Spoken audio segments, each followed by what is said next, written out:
Welcome to another live stream edition of the Hard Rock Show. I'm Andrew. I'm Dave.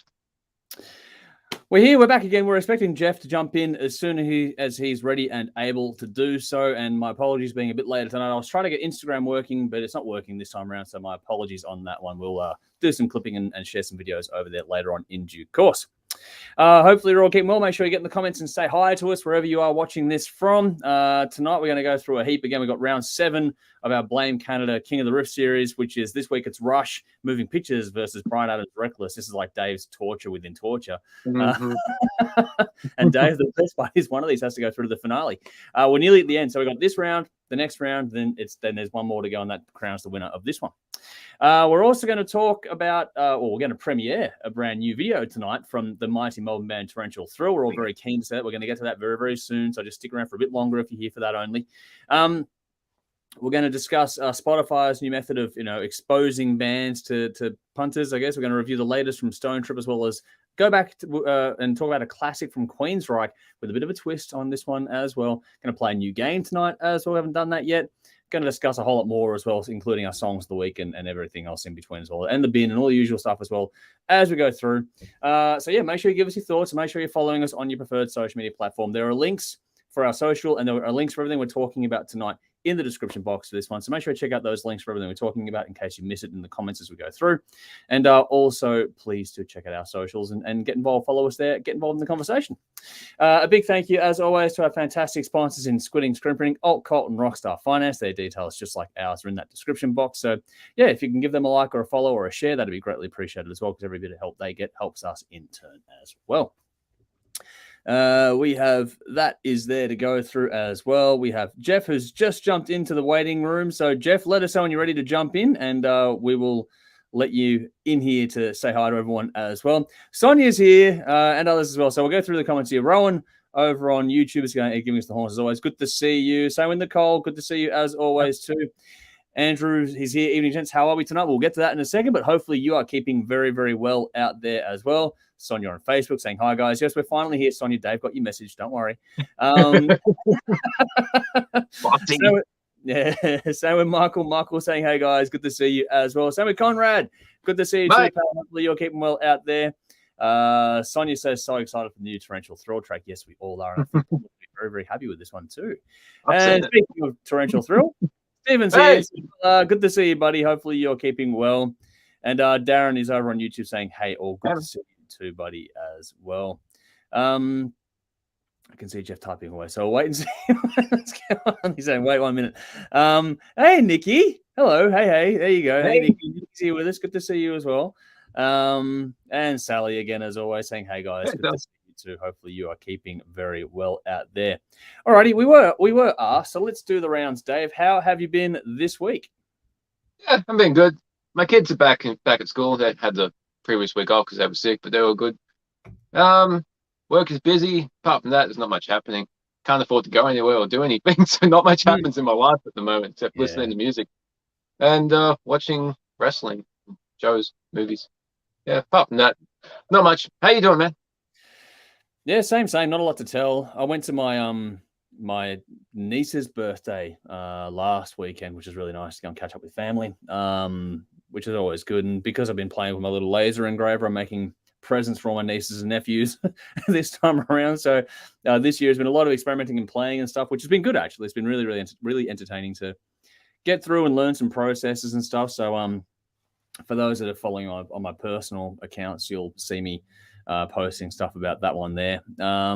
But aside from that, yeah, it's literally the grind right now. It's just we're back at that. It's funny how quickly it's fallen into that thing. And I think, if anything, it's actually more demanding this year than it has been for the last few years. It just feels like there's less and less time and everything's more and more time pressure. So it's just a bit of okay. So it's just literally work, come home, do this work, and then wherever I can get some downtime and continue working on things behind the scenes for big moves coming up later in the year. But otherwise, no, all good. Can't complain. Everything's actually pretty good. We're in a lot of better position than other people I know about, including yourself, Dave. So we're not feeling the same pressures that you do currently, which is gratifying to us, to say the least. We're very grateful for that, but at the same time, I do empathize with a lot of people out there doing a lot tougher. So hopefully everyone out there is keeping well, and these little live streams once a week can give you a bit of fun in otherwise interesting times. Something to look forward to. Yeah, They're good. I'm wondering in the background if Jeff's got that whole. Remember that funny voice he had for the recording session? Yeah, it sounded like Satan. First off was like Satan. I got it recorded. He went from Satan to Alvin from the Chipmunks in like 3 seconds flat. It was fucking priceless. I can't wait to clip that out so everyone can hear that. That was so bizarre.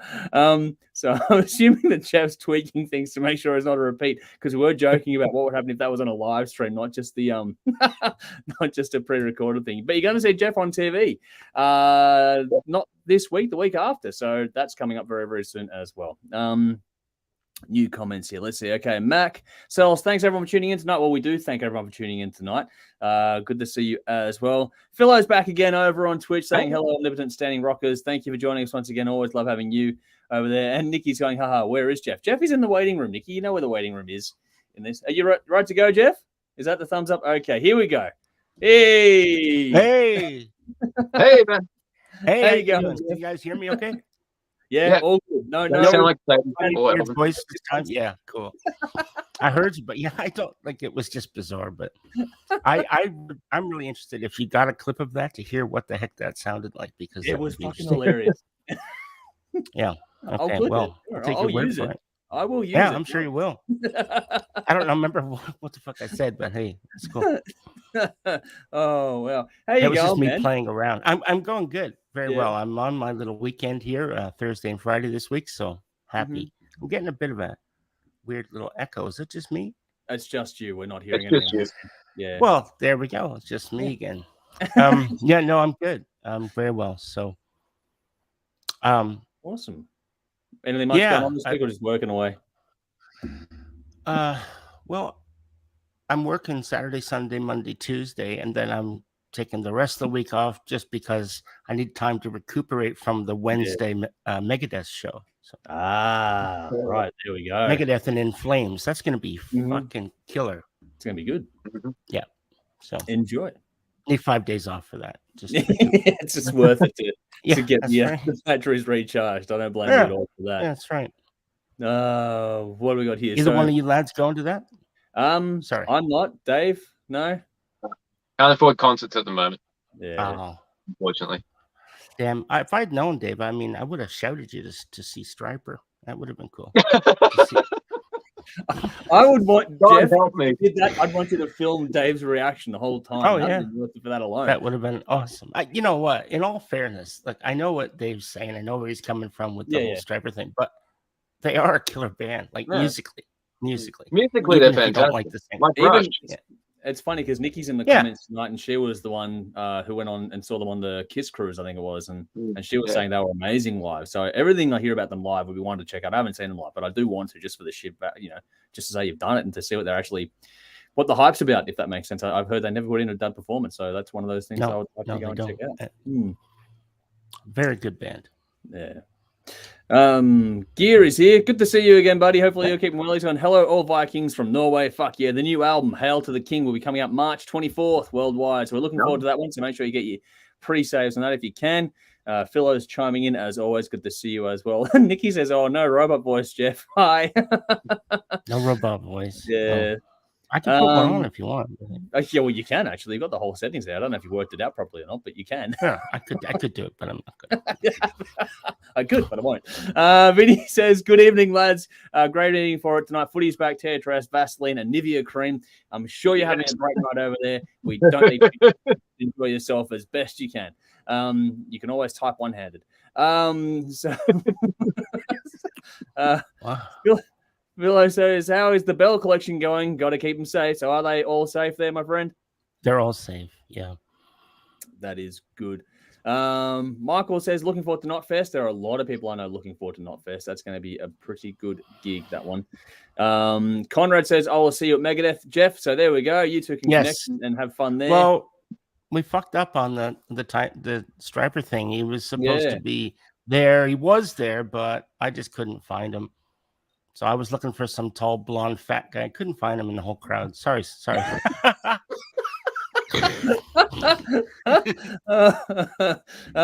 Well, he's gonna bump me. I know when he sees me on Megadeth for sure. Yeah, well, it's gonna be fun. I hope you two can connect this time around though, which would be good. Oh yeah, I hope so. Yeah, that'd be great. Gear says Viking will be coming on tour in Australia and Papua New Guinea and New Zealand end of October and November. Awesome, good to see. Looking forward to you getting out here as well. Nikki says saw Striper, they were amazing. It was I was shocked, great in a great way. That's awesome. That is what you want to hear about bands. What you haven't, especially a band you get surprised by. Like that's a thing, like a band that you don't expect a lot from and you get blown away. That's always a lot of fun. I love that feeling when you see a band. Yeah. David saying, "G'day, fellas. Good to see you as well. Hopefully you're keeping well." Steve says, "Isn't there another badass rock and roll album coming out April 1st? Yes, there is. So we're going to get to that in a moment. So give us a minute here." And Phil has gone, Megadeth is the tightest metal band I've ever seen live. They beat Metallica by far. Well, there you go. Well, that wouldn't take much, though, really. Here we go. I'm just, we're going to get stuck into it really early. Just stirring the pot. Yeah. I know. Vinny says, this has been on my mind all week, referring to Winger's upcoming album. How did his parents land on their name? Kip. I have no idea. But it was a pretty common name relatively back in the day. So, yeah. I was wondering about that. Steve says, oh, shit, it says Steve and not Noxie. So that's April 1st. You're tricking. No, it's actually when it comes out, Nikki. It's when it's slated for. Conrad says, we're bumping into Bell at Knotfest in Sydney. Nice. That is awesome as well. Good to see that happening too behind the scenes. Good people getting connected in the real world is always fantastic as well. All righty. We've done all that stuff. Let's get to the thing that I know half our audience is going to bail from very, very shortly. Keep them waiting. I know. Conrad says, Striper was stunning. Sorry I could not find you at the show. Def will meet up for Megadeth. So there we go. We're going to get them meeting up for sure. And Sally says, them's fighting words, Jeff. Put him up. So, Sally, if you wanted to piss him off, you should have spelled his name wrong. We know that gets under his G off. Love that one. All righty, so let's get to it. I know that the audience are going to bail after this. We'll see how many of you stick around after this. But we're going to debut or premiere a brand new clip from a very, very good band that we have a lot of love for here and have had a lot of love for over the years in Torrential Thrill. Their new album, State of Disaster, their third album, is due on the 1st of April in 2023. We have the brand new single from that, which is officially being released tomorrow, which is called Breathe. So I'm looking forward to this one. I know Dave has seen this. I'm not sure if Jeff has or not, but no, I haven't. High Society I've checked out, which I like. Yes, that is a very cool one. The burgers in that one got a lot of work, which was good. But no, here we are. Without any further ado, let's get stuck into it. I'm going to play it now. And there's a link to this in the description as well if you want to go and check it out on your own time. But for now, let's get to it. This is the latest from Torrential Thrill. Something a bit different for these guys, but I actually think it's very, very cool. Give our thoughts on it afterward. But for now, without any further ado, this is Torrential Thrill with Breathe.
And there we go. There was some nice comments going through as we were watching that one. So we'll get to those in just a minute. But hopefully you all enjoyed that one. That was the brand new single from Torrential Thrill with their new song Breathe, which is officially being released tomorrow. So make sure you go and play it on Spotify or play it on YouTube and all the other stuff as well. But Dave, I know you've had access to this one before. So what do you think of the song? How cool is that, man? Excellent song. Beautiful intro, and then it just shifts. There's a lot of shifts throughout the song. Very dramatic storytelling. I love the voice. The vocals are fucking amazing. Excellent guitar solo. The whole band just sounds tight.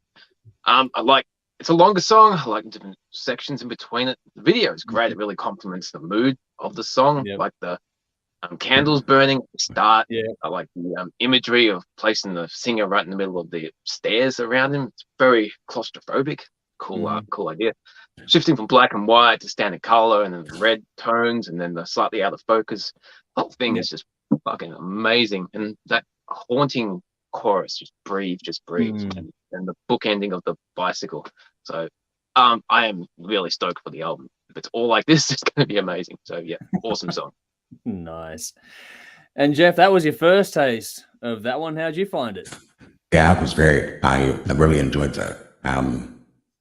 It was good. Yeah. Well, hey, what can I say? Thought I'd just fuck around a little bit just to give everybody a taste of what they were talking about.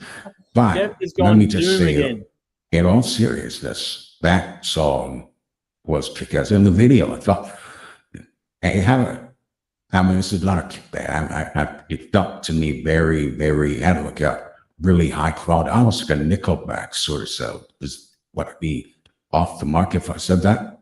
No, I think there's a correlation to it. I think it's a good thing, not the tacky commentary that people like to put into it. I think there's a certain element of the way they write the songs, perform the songs, which is heavy than you expect to. It's like the heavier side of the band is what you're talking about, I think, overall. Absolutely. Anyway, enough from this. So, voice is gone. I couldn't resist. Sorry. All right. I'm back to normal? Yeah. Okay. Yes. Okay, cool. All right. Well, I figured there were so many people out there that were probably going, what are the guys talking about? So I thought, well, okay. There's an opening. The door was open. I pushed it. But no, in all seriousness, I really enjoyed that. I was, like I said, a fan of the other stuff that I heard, but they've just got a new perma fan in that for me tonight. So it was great. Cool. Good job, lads. Nice. I'll go through comments in a section. All right, we've got quite a few of them there. But for me, this single officially launches tomorrow. So hopefully you've enjoyed it. There is a link in the description box if you want to be sneaky. But it's very, very cool out there as well. So get around it tomorrow when it comes out. But also a shout out to Dave, because I know that Steve tried to get hold of me and that doesn't work very well at the best of times. So Dave stepped in to make sure all this worked and happened. So thank you to Dave for doing all the connecting there and making it work, because it's a lot of trouble. Not a lot of trouble. It's hard for me to focus on 20 things at a time. So Dave steps in and helps me out a lot in that. Help. All good. I know, but you deserve credit for making it happen at all. So well done to you. Good job, Dave. Yeah. No, this is it's a bit softer than the last single. Like that was a fun, energetic one.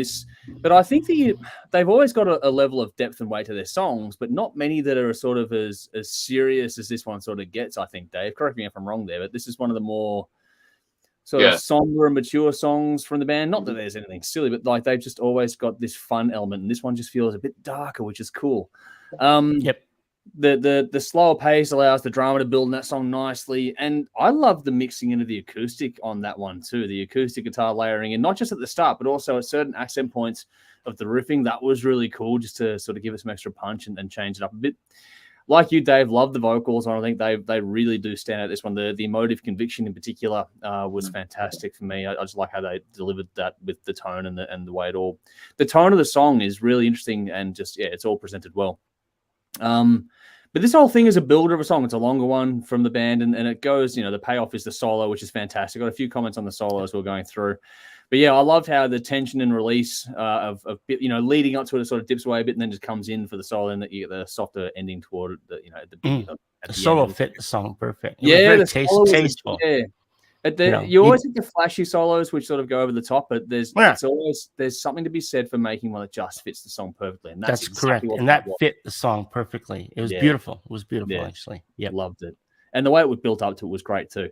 I'm pumped for the album. I think this is fantastic. They got a lot of love from anyway, but yeah, this new album's looking like could be the best one yet from these guys, just from the taste we've had so far. So yeah, looking forward to it. Well done, boys. It's a win all around from us three here. We'll go through some comments and hopefully you're all happy with the feedback tonight. We'll see what happens. But yeah, when we kicked it off, Steve or Noxie said, woohoo, let's fucking go. So there we go. Nicole, I'll get to your thing in just a second. So give me a minute here. Vinny says, so far loving the candles, reminding me to pay my electricity bill. Candles might be a better option these days. They might be, yeah. Nikki says, don't get any wax on the green machine. Well, we'll try not to, Nikki. Conrad asks, where are these guys from? I'm digging it, which is good. They're from Melbourne, which I think Nikki answered the question there. Yes, from Melbourne. So there we go. Vinny says, house looks empty. Was this filmed during a construction handover? I swear I'm focusing. What do we got here? Vinny said talented guitarist, and that was cool there. Nikki says Def has his own sound, which is cool. Nice one, Torrential Thrill from Nikki as well. Conrad says, get Paradise Lost type of negative vibes from these guys. This song, but the rest of the stuff will surprise you too, Conrad. There's a lot of energy in their stuff. So yeah, I think you'll enjoy it actually.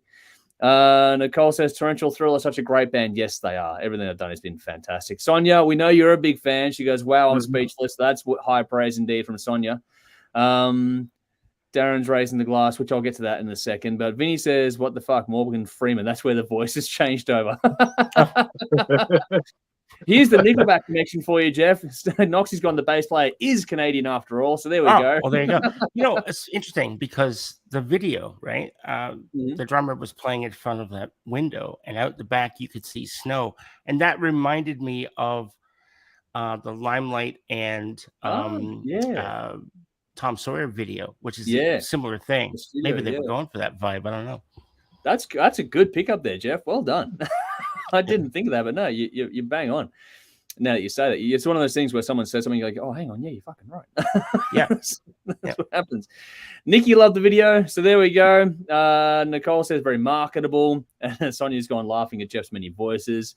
Darren says, cool, enjoyed Torrential Thrill. Andrew says, extremely impressive. Darren says, we've gone from Casper to a bloody chipmunk. Yeah, we're getting everything here.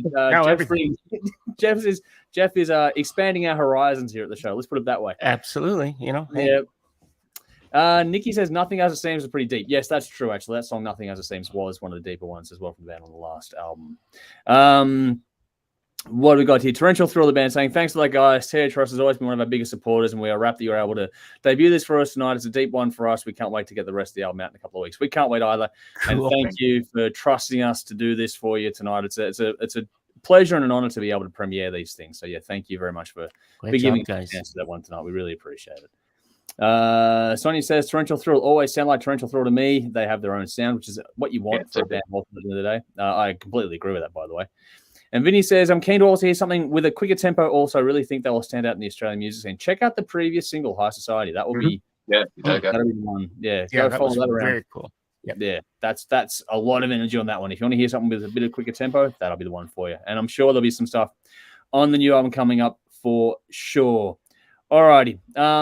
Just wanted to quickly mention here, Nicole, off topic, just wanted to do this one. So she's on off topic.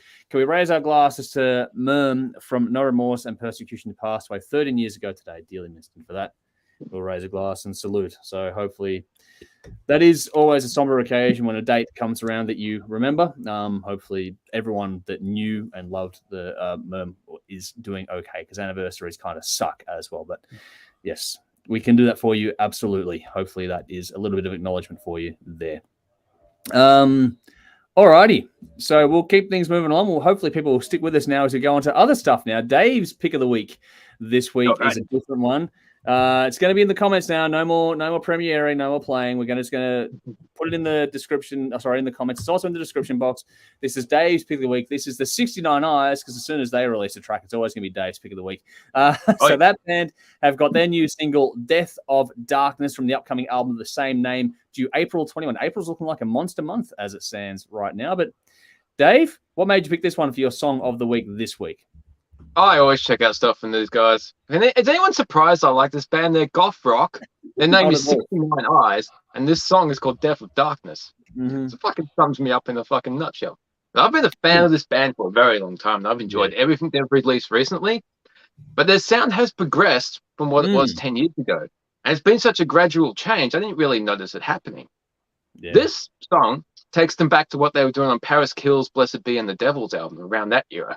So if you like that old school sound of 69 Eyes, you'll be happy with this. It's goth and roll done very well, very melodic, very haunting, great note changes, and fucking fantastic tone on the singer's vocals. I like that harsh, almost Danny Filth thing he does on the vocals just before the pre-chorus. That's something new for him. He doesn't really do that. Is new. Stuff Okay, like cool. I was wondering about that. I was going to ask you if that's new because I haven't heard them do that before. He always does the brooding Peter Steele type. Yeah, exactly. But yeah, if you enjoy darkness and like songs about brooding gothic romance, then you're gonna love this. And it's been a while since I've actually done a music video like this. It goes back to their earlier style. Most things have been lyric videos or a chick on a motorbike or something. But the actual band performance, it's been a while since they've done stuff like this. The singer's grown his hair back too, which I think is cool. They've really gone for that old image. They look older than they were 15 years ago, but they've really drawn from that. So I'm super stoked to see what they're going to do with this new album. It's a return to form. And like I said, there's nothing wrong with what they did in previous few albums. That's all cool. But going back to that old 69 Eyes sound, fucking great. I'm excited. Nice. All right. I don't know if you've heard this one, Jeff, at all. Is it something you're not aware of, or? I'm not aware of these guys, so Cool. I'm curious. I'll check them out. Cool. Feel free, folks. Let us know in the comments if you checked it out. We've got the link there for everyone to go and check out when they get around to it, as they do so. But for me, when Dave says, "Is anyone surprised that I like that he likes the band?" I'm not at all. Not knowing Dave's taste in music. If you're a fan of things like Typo Negative and him, this is a band you should definitely be into. As always with these guys, it's a dark and brooding kind of a song. But there's some light in this one between the way the guitar was played with the singular notes on there, but also the piano synth touches on there. It gave some light and some breath to the mix overall, which is good. And I noticed the same thing, Dave. Nice to get an actual performance video. We haven't seen these guys do a performance video in I don't know how long. So that was a nice to get from these guys. What was that? I'm glad you touched on the harsher vocal because I was surprised by that one. That caught me off guard. I didn't expect that at all. It actually fits in really well, and I didn't know because you know the band a lot better than I do. So I'm glad you're able to know that it's a new development. I've never known him to do it before at all. Okay, cool. Not just me picking up on that. That's cool.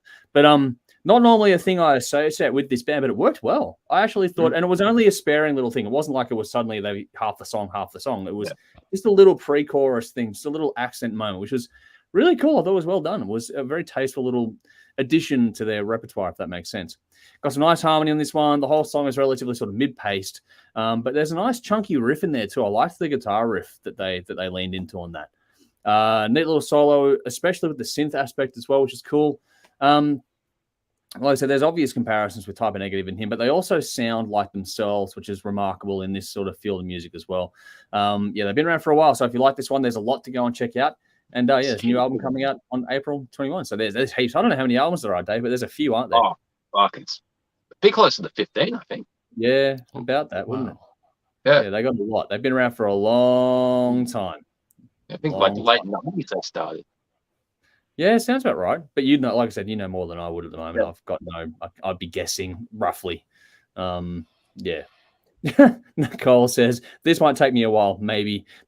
It's not for everyone. That's fair enough too. Like some things just aren't for everyone. But if you like this style of music, it's a band that you'll enjoy. Another band that comes to mind for me is a much more niche band. Is a band called Domin that I saw years ago supporting Motorhead. So that if you're a fan of that band, maybe this one will appeal to you as well. But from there, my pick of the week is going back to home soil with another Melbourne band. We had Torrential Thrill earlier on. Now we're going to go to Palace of the King. I know a lot of there are some diehard fans of this band out there. It's also in the comments and in the description. There is the link for the new single, Dead End Blues. So it's Palace of the King with the new single, Dead End Blues.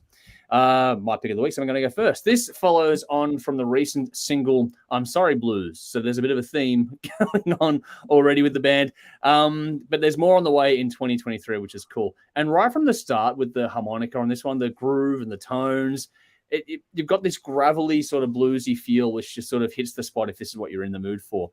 The vocals were back a bit on the track, which is a clever thing because it sucks you right into the middle of the sound wall because you want it, like you can hear the vocals clearly, but because they're softer, it's that trick of when someone whispers into a microphone versus yelling into a microphone, it makes the audience sort of lean in a bit.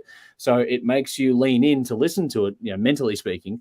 But then you get dragged into this sonic wall, which is led by the guitar, which actually is mixed really, really well. I liked how it was a very clever little touch there to it. Nice grit, some very clear layering or clever layering in this one too. It just oozes swagger from top to bottom. And I love how it just makes you want to move. It's one of those ones where it's just got that sway to it. It makes you want to move. It'll be great live to see this song played. And there's a good hook as well. There's nothing too complicated about the song, but it's got just the right little touch of darkness in there as well.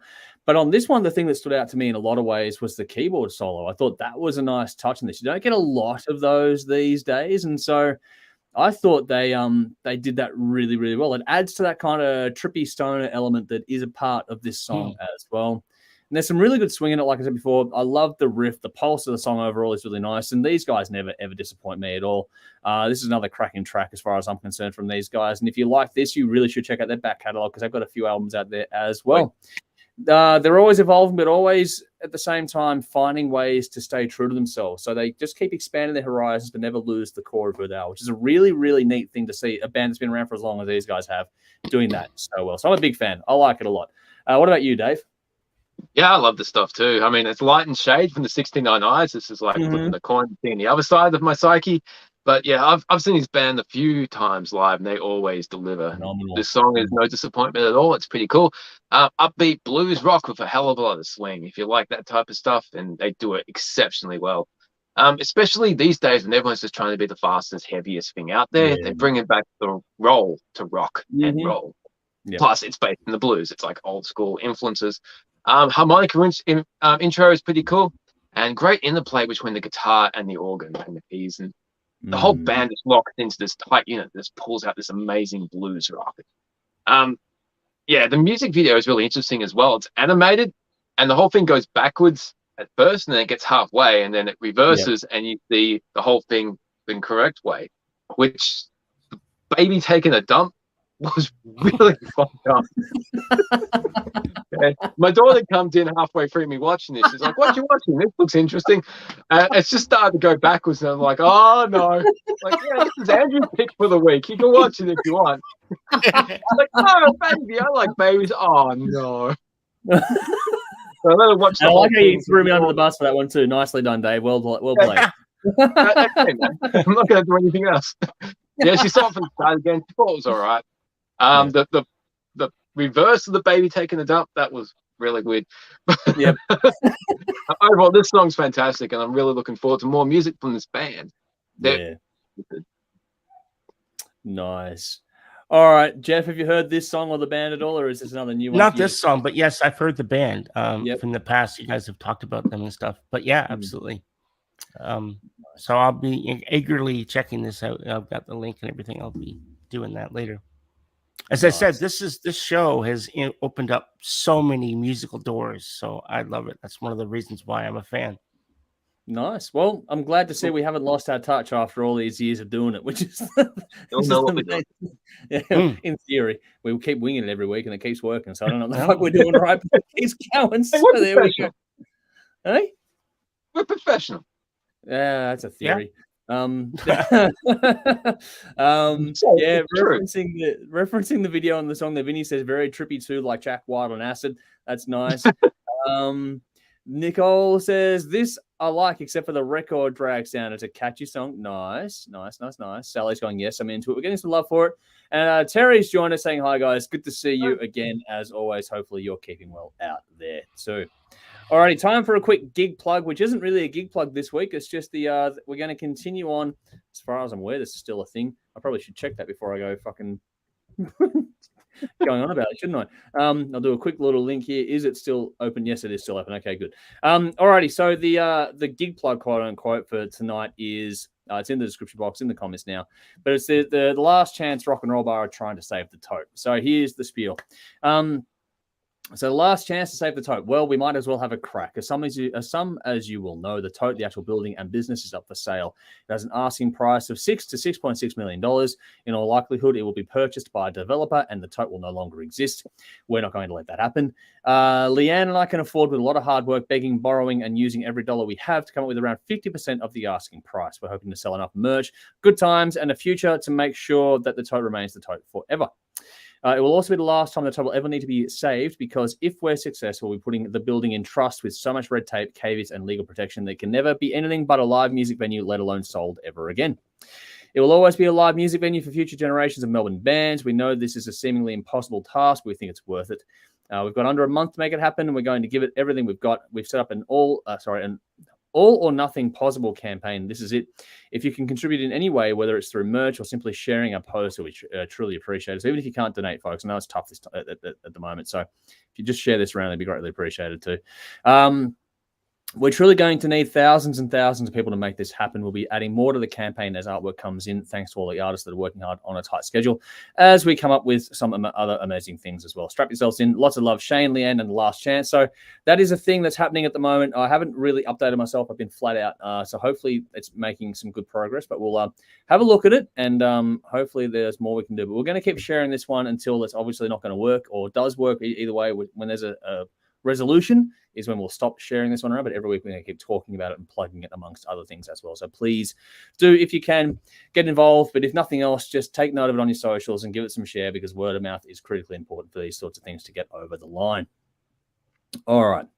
Michael has jumped in to say, I first saw Palace of the King at Cherry Bar in 2018, which was also my introduction to the Riff Raiders, of whom I became good friends with and photographed the Riff Raiders many times over the years since. That is awesome. That's the cool thing about going out and seeing bands at your local venues, folks. So, and that's why places like the Tote are important, because that's where things like that can and do happen. So get around it all. Get out to your local scene. It's a cheaper night than, I know people like to go and see Striper and Megadeth and that, but going to a local band is cheaper, and you can get some fucking cracking talent out there as well. So don't write it off. Go and see those local bands.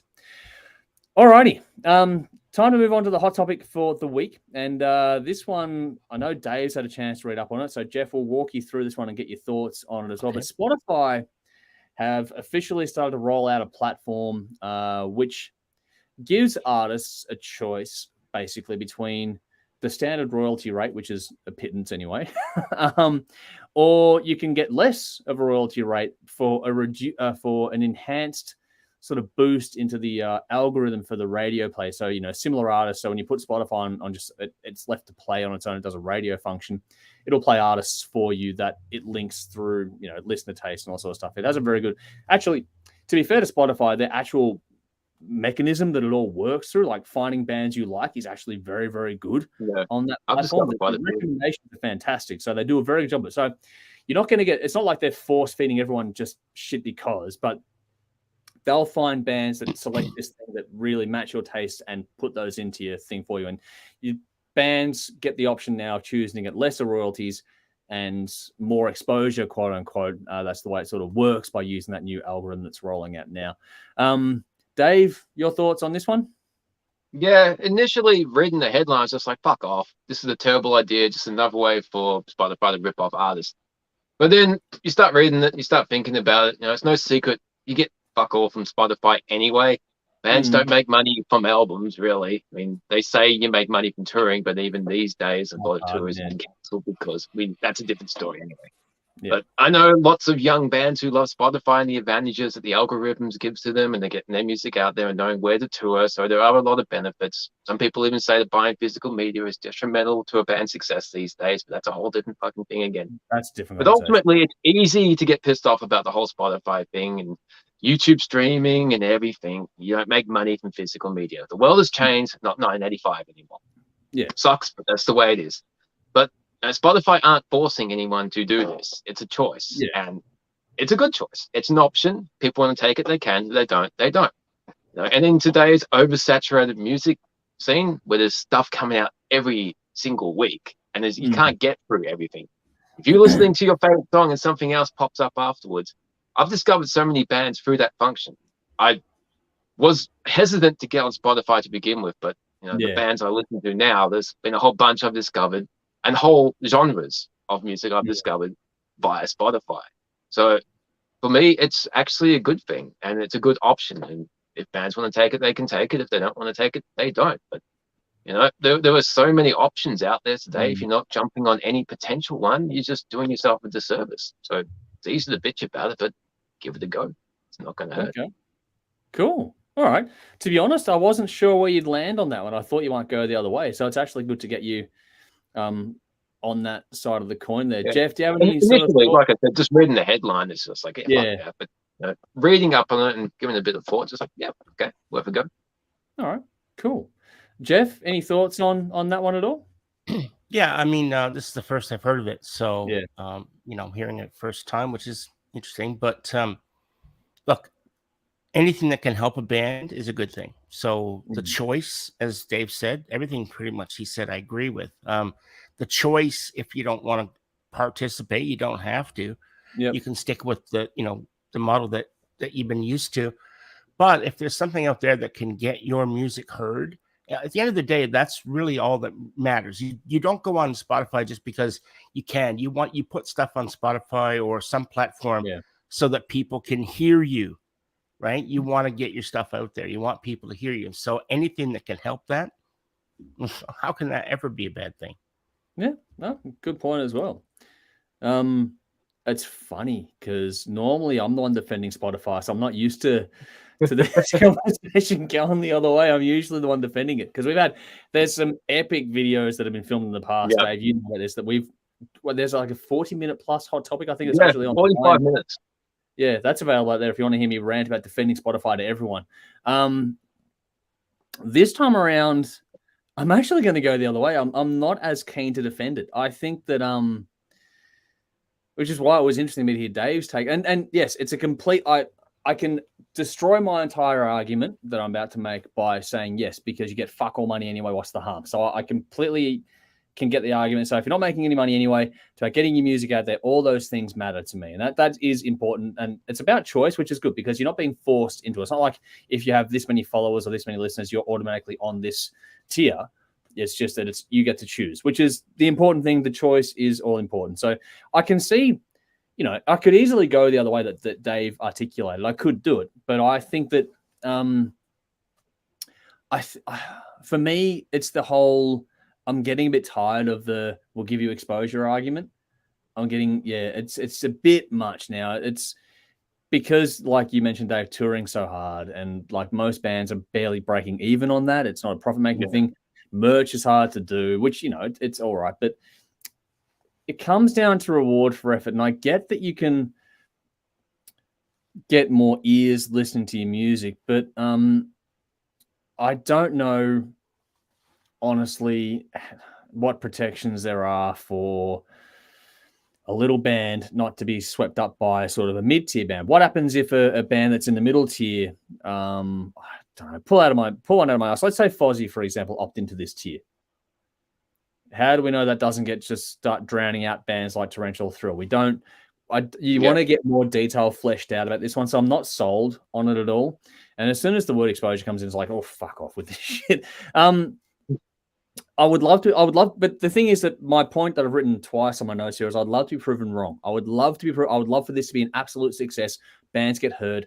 I want to know if it works. I'm not going to completely can it, but I just think that it's more prone to failure than it is to success, if that makes sense. But that said, they're good with our algorithm, so, you know, it is what it is.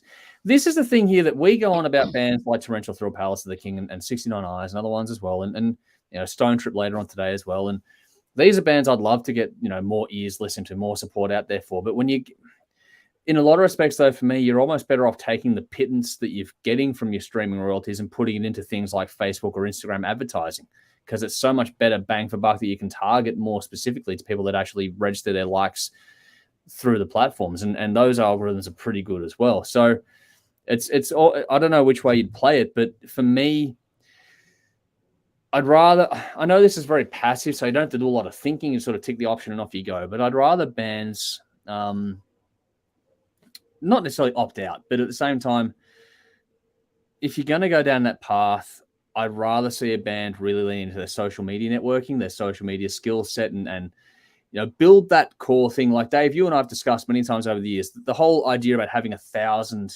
hardcore fans is what you realistically need. You get that, you're going pretty well. You can do things that, because those 1,000 people will tend to, or a percentage of those will tend to be the ones that share your stuff around and help you get the word out there. Focus on building your hardcore 1,000 followers kind of thing, and that's what I think is better off overall. I think Spotify, I think that they need to do things. There's other things they could focus on instead of doing this platform method. You could actually pay artists per stream as opposed to a percentage of a pool, which it works currently as. So you don't get paid by the actual stream. You get paid a percentage of the pool, which sort of loosely relates to what tier you put into, brackets and stuff. It's a weird fucking setup.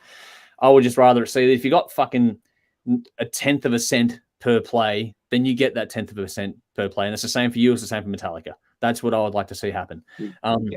If that happened, then I think you get the bands and all your viral social media would take off, because you get every band saying, hey, if you play our stuff on Spotify, we'll get paid for that. So go and do that. I would rather see that be a focus for Spotify as opposed to doing things like this. I know that there's a business model, but at the same time, I just think there's more reward for artists in other ways than what this would potentially do. And I'm not sold. Like I said, I would like to be proven wrong. I'd like to see it actually, because you read the figures they put out there in their press release, and it all looks really promising, but at the same time, it's like, I'm not convinced. They'll tell you what they want to tell you to sell you on it. So that's kind of, I'd like to be proven wrong, but I don't trust that I will be proven wrong, if that makes sense at all there. I don't know.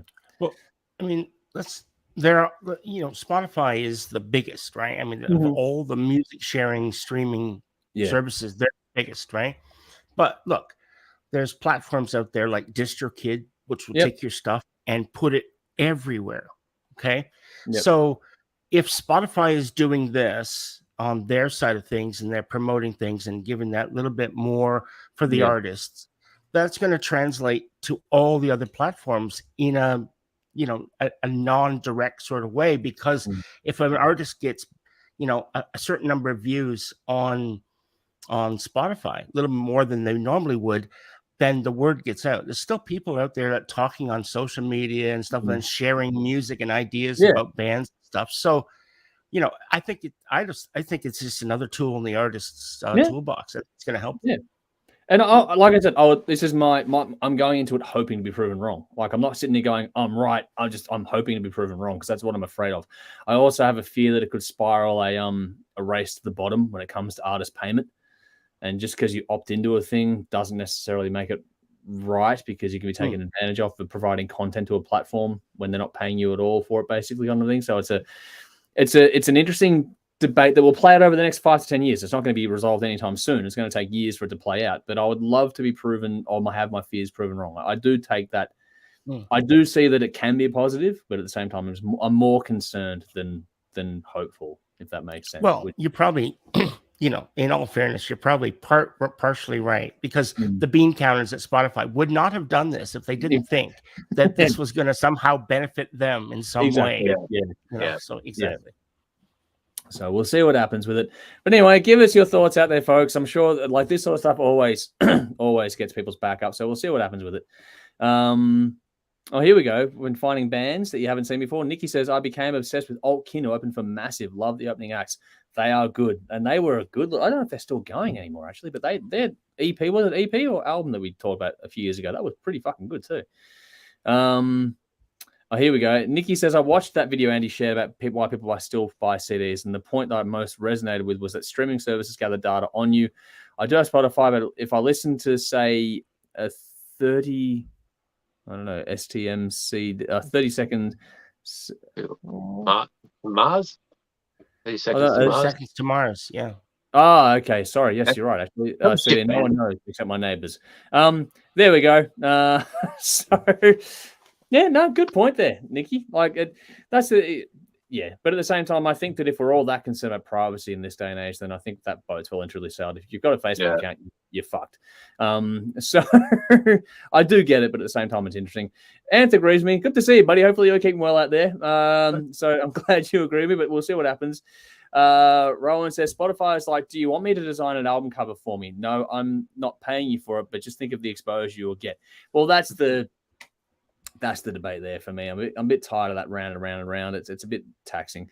Vinny says the one thing that Spotify is missing is direct links to the artist's site. Currently, correct me if I'm wrong, but currently full Spotify, you can visit the artist's social page, which feels like another middleman, so to speak. That's true. I don't think you can do that. Social. Although but they do have links to things like the store. So Spotify do that side of things well too. You can buy merch through hitting the links on there. I don't know if there's any kickback at all. I don't know. Live shows, I think. Yeah, tickets.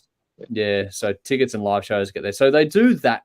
As far as social integration into music listening, Spotify does it better than anyone else, which is why I think they're leading the market at the moment when it comes to streaming services. There would be kickback for that. That would be classified as an affiliate link, just like people do with Amazon. So you click on their video, you click on to buy something at Amazon, they get a little kickback. Yeah. And I don't have a problem with that per se. That's just how it works. Like that's just the world doing its thing. Right. Yeah. It's capitalism. We all live in it. That's right. But it's just I mean, you're doing if you are the mechanism for someone to find something, well then hey, that's just the way it works. So get something for it. It's a reward for everyone. But we'll see how that changes over the next 5 to 10 years as well. I think that'll be becoming a more diminished facet of society as things go through. The connectivity is getting easier to make. Michael says Spotify is really only good to measure how popular something is in a space in time. Take a band that I'm into, Sleep Token. They released 1 of 4 songs on an upcoming new album back for a band not many know of. Now I haven't listened to it yet, but I've seen a lot of articles about them too. So I don't know. Usually when the promotional cycle gets into gear, everyone gets the same emails at the same time as well. So I don't know how it's been marketed behind the scenes to everyone too, because I've seen all the major between Blabbermouth, Loudwire, all the other ones, the ones that do cover newer music anyway, they've been talking about it. And because it becomes a thing where they get 20 million listens, that becomes another article, which means that it's a self-feeding cycle at that point in time. So it's interesting watching the media do its thing when it comes to all this sort of stuff from the outside looking in. Or we're sort of inside as well. I don't know. But yeah, anyway, it's a weird little thing. But yeah, everyone gets the same press releases at the same time. You go to enough websites and you see enough copy and paste, they've got the exact same email you got. So it's just like, okay, well, here we go. Darren says, if you have a smartphone, you're fucked. No such thing as privacy, and that's where we are in the world today. Nikki says, irony as Paris introduced me to Sleep Token via Spotify. I love them. Okay, well, there you go. And that's the thing. That's the one thing that Spotify does. So the ability to share playlists and all that sort of stuff, that's actually a really cool feature that Spotify does. So Spotify do a lot of good things if you integrate it right. I'm just not completely convinced on that particular facet. Like they do a lot of things. Go ahead. Sorry, I didn't mean to interrupt it. I was just going to say, to be fair, like I said, I've told you before, both you guys, that I have Spotify, but I don't use it because the sound, the quality of sound compared to say, YouTube music, YouTube shits all over it. If anyone out there has Spotify and YouTube Music or even Amazon, listen to the same song across 3 platforms, you're going to be surprised how shit Spotify sounds. Yeah, that's why I don't understand. Spotify is the biggest. They've got more money than I wouldn't say more money than Google, but not about money because Google owns YouTube. I've never had a problem with Spotify. It sounds fine to me. I know. I'm saying, but just compare the two. Just try. I have YouTube Music. I don't have Amazon, but yeah, YouTube Music just sounds the same. Nothing really significantly different. Maybe it's the audio codec that I've got on my phone is a 24-bit audio codec. Plugging my phone into my stereo and just listening to it through those speakers. Just there's nothing really noticeable. Well, it is noticeable. There's a few CDs I bought 2 years ago in 2020. The CDs sounded better than both any streaming. CDs sound better. Well, yeah, it's the compression that all platforms use because the size is they can't. It's not raw file. Think about the servers they've got. It's going to be nuts. They'll be massive. Insane. But there are platforms out there as well that are like ultra high HD sound that you can pay for. Forget. And I know Amazon has that ability on some of their albums. Finding itself on that for a while. Yeah. So it just depends on what you like, I guess, and what you can afford. Like I have all the different ones. The only one I don't have is Apple Music. Because I don't have an Apple device. Well, I do, but I don't use it. But I'm the opposite. All my shit's Apple because it just look, and I get that. I used to be an Apple guy, but I stopped taking the Kool-Aid a long time ago. Oh, it's nothing to do with Kool-Aid. It's just that it functions and I don't give a fuck about anything else. It's a lot easier for me these days. Anywho, let's not get into Apple versus anything else today. No, That's definitely not. not here for a long time. Vinny put it simply. He goes, "I miss MySpace. That was fun." Yeah. It's just gone to Never shit. had it. Never had MySpace. Didn't have a lot to do with it. It wasn't something I was really into back in the day, but it was the bits I didn't experience of it was fun. It was actually more almost it was social GeoCities, if that makes sense. Like that's how it felt to me. Social Geo, you just put up a page for your own fucking thing. That's right. It predated Facebook and all that stuff, so it was good. You know. Yeah. Not quite so angry back then either, which is interesting. Here we go. Nikki says, when I lived with an audio engineer, the only files he let me rip were FLAC. I think the format was the huge files. Yes, FLAC is the high format, high file size, big format. Yeah, that's the one that the audio files go for, Nikki. You're dead right there.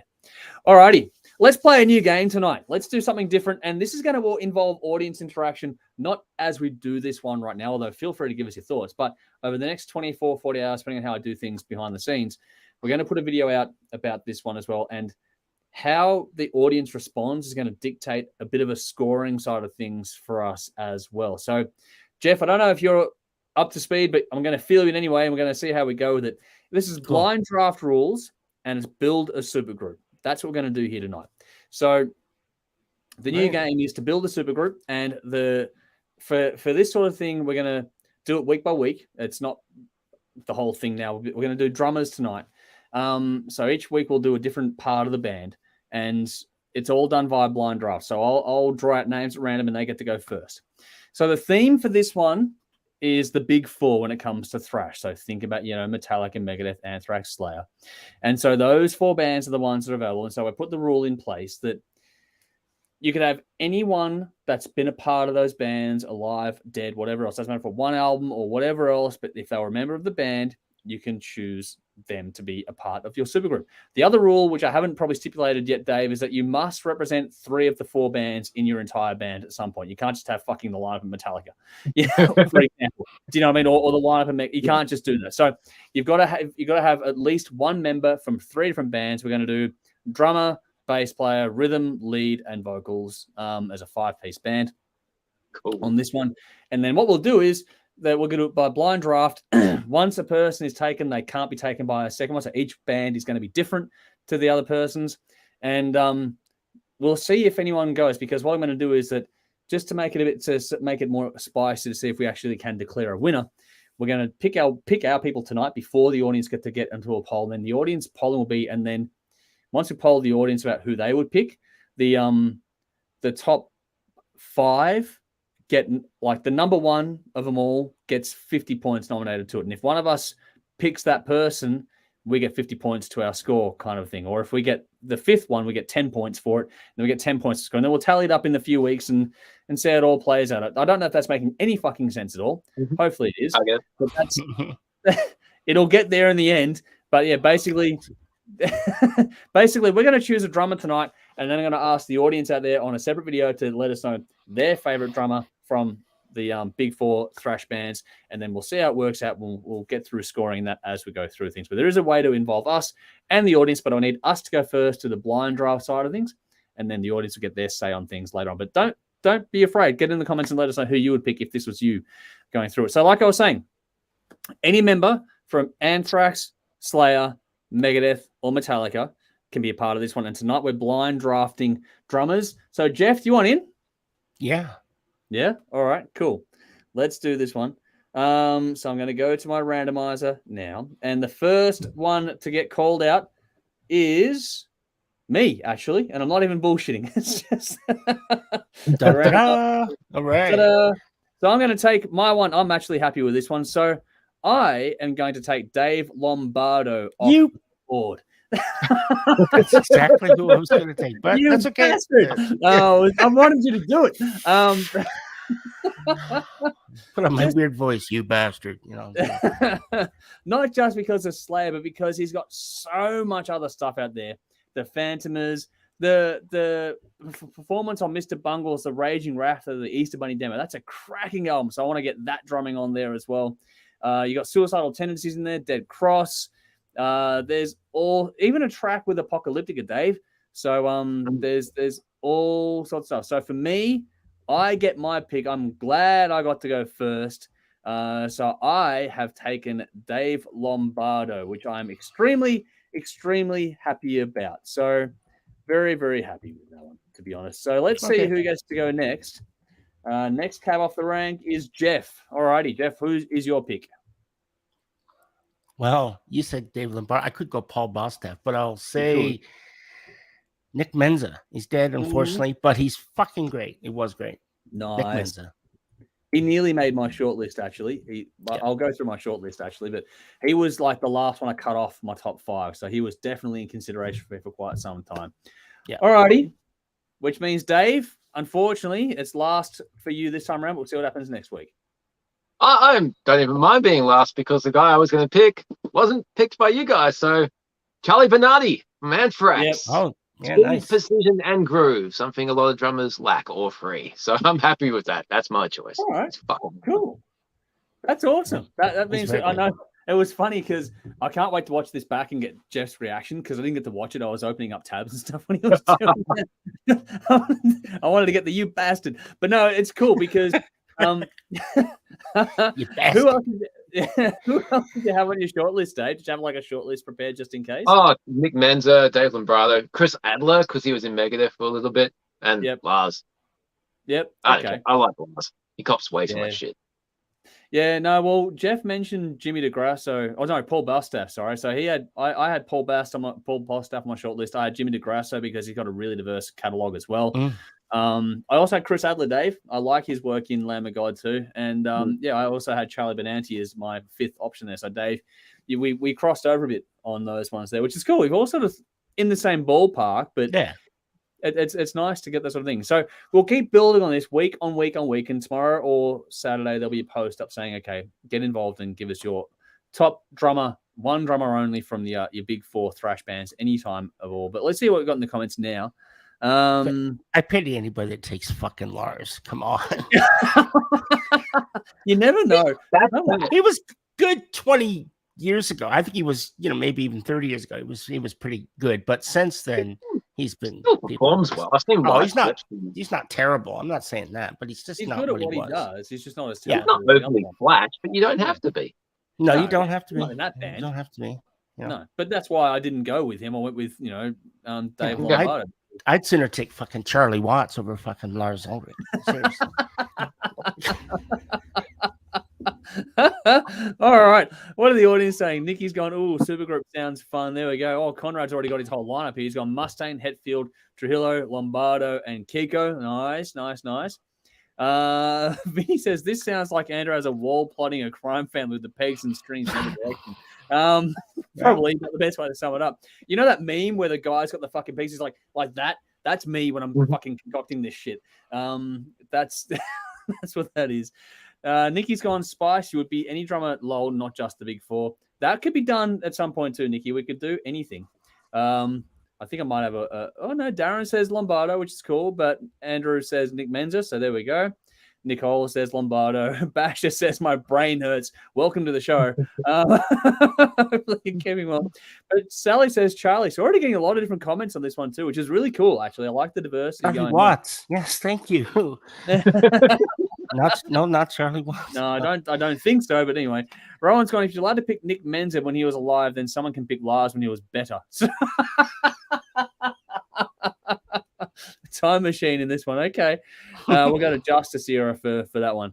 All right, so keep giving us your thoughts. Who you would pick out of the big 4 drummers. Go and do some Google research if you want to, and let us know who you'd pick. We're going to do another video on this one later on. We're going to keep things moving along. We'll see how this scores out. We haven't done this before. It's a completely new idea. This is the whole thing with the meme where the guy's got the fucking pegs on the board and the crazy hair, and he's just got the fucking the monster mash fingers going out there while he's trying to prove a point.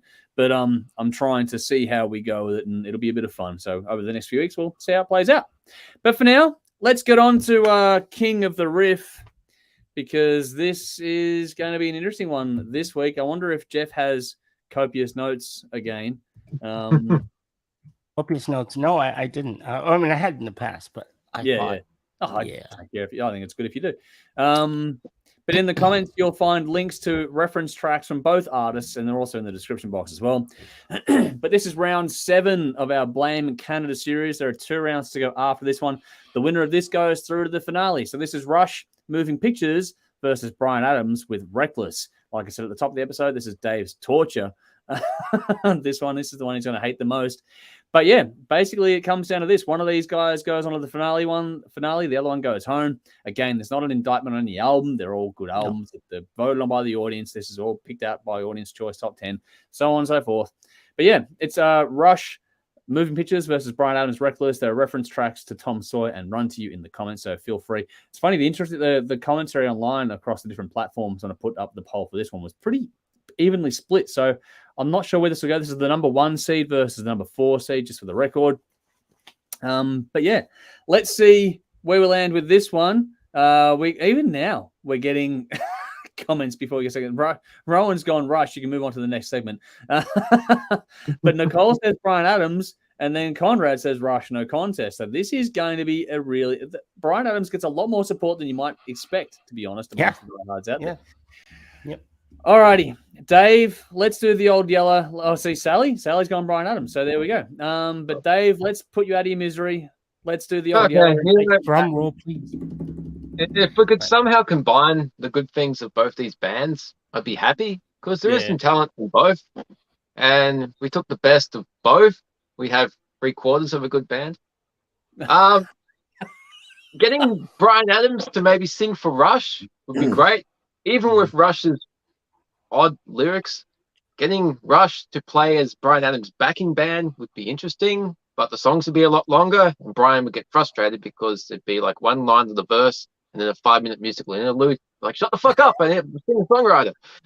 But musically, Rush is a much more interesting band, but lyrically, neither of these do anything for me. As much as it pains me to do it, I'm going to have to go with Rush. They're just way better music. I can, as much as I hate the fucking vocals and the lyrics are terrible, but yeah, Rush is going to win. It's the better of two evils. Wow. I can see Jeff's reaction. This is blown away. I did not see that coming. I didn't think that was happening tonight. No, I cannot put Bryan Adams forward. I can't do it. Wow. At least Rush are more of a rock metal band. Bryan Adams is just fucking Gold 104. All right, no, but this is the fun part now. You're going to get pushed. So that means, Dave, you get one more week of Rush. You know that, right? I don't have to listen to it again. I've done it twice. You know what it's like. So that's true. You know it's now. Yeah. Well, that's assuming that I take Rush, Andrew. Well, your guess, yes, because we don't know where you're going, and you're thinking that I'm going to go with Rush. Of course I am. All right. All right. Well, over to you. So look, I mentioned Bryan Adams last time. I think the album Reckless is a fantastic album, and I gave it a really high score. It's musically it's absolutely brilliant. It's got everything you want. It's got great songwriting. It's got catching lyrics, great melodies. Stuff that sticks with you in your head, little earworms. It's got all that, and it's brilliant. But Rush's Moving Pictures is just it might not have the earworms that that Reckless has in that poppy sense. But it still has them, and I think that as far as a band goes, Moving Pictures opened the door for Rush. Really, I mean, they were big. They were getting there. They were getting better and better, and every album was a little bit different than the last. And then Moving Pictures hit, and boom, the doors blew off, and it sold. It's their biggest selling album to date. 6+ million albums. Blah blah blah. They won, of course, all sorts of awards. But aside from that, I think when you mention, Rush to a metalhead or a rock fan or whatever it is, what album do they always say? They're always going to say, Moving Pictures. That's the album. Even if it's Tom Sawyer. Yeah, or Tom Sawyer, the song. But, I mean, sure, there's going to be those people who say 2112, and they're right in their own way. But Moving Pictures, it had Moving Pictures, had Limelight, it had YYZ, it had Red Barchetta, it had The Camera Eye, Vital Signs. It just had, every song was like Rush on tap. It was just there. I remember years ago, I was working with this girl I used to work for Wool. I used to be a Woolworths manager, and she was saying, that her husband, boyfriend, or whatever it was into drumming, right? And I was like, oh, does he listen to like Rush? Does he like? She goes like, I don't know.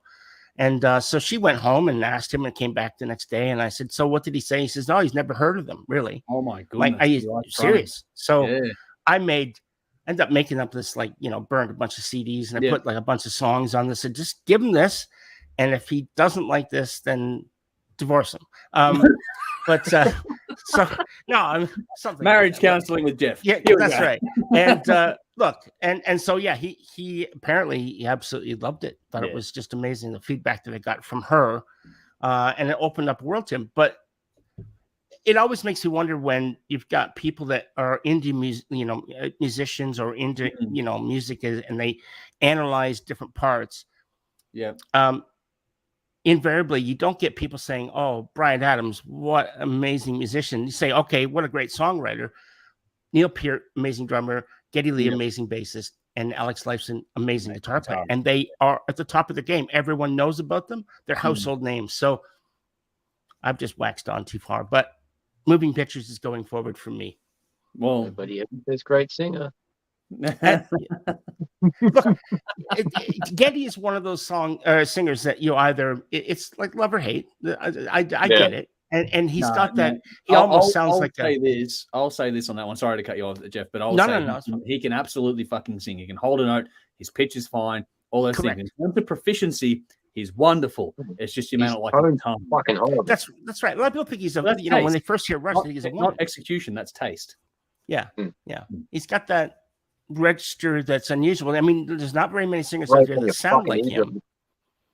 What's that? Just grates on your fucking eardrums.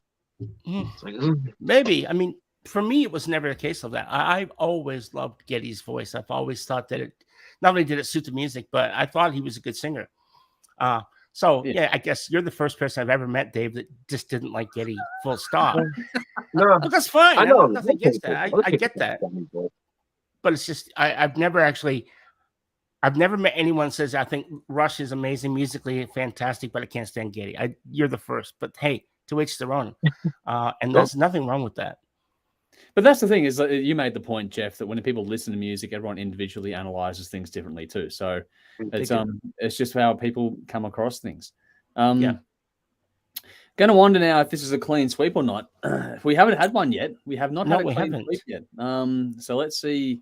Now, for me, this is actually a lot harder than you might think. I know that sounds like an oxymoron in a lot of respects, but I think that both albums are absolutely fucking stunning. I love both albums. So for me, no matter what happens, like obviously Rush is going through. So no matter what at this point in time, but I would be happy either way because I love both albums. I'm happy to listen to them both. I'm happy to take them in. I'm happy to spin them again. I don't care. I fucking love both albums.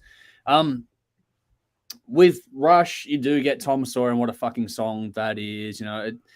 It's hard to go past that one, to be honest. And with that, you always get a journey with these guys in every album and also within every song. And this album stands out for that aspect alone. I love how light and airy the whole thing is still today. It's got a really inviting warmth to it as well. And there's some nice sonic bite. There's great tones, great balance. We get into the nitty-gritty of the production.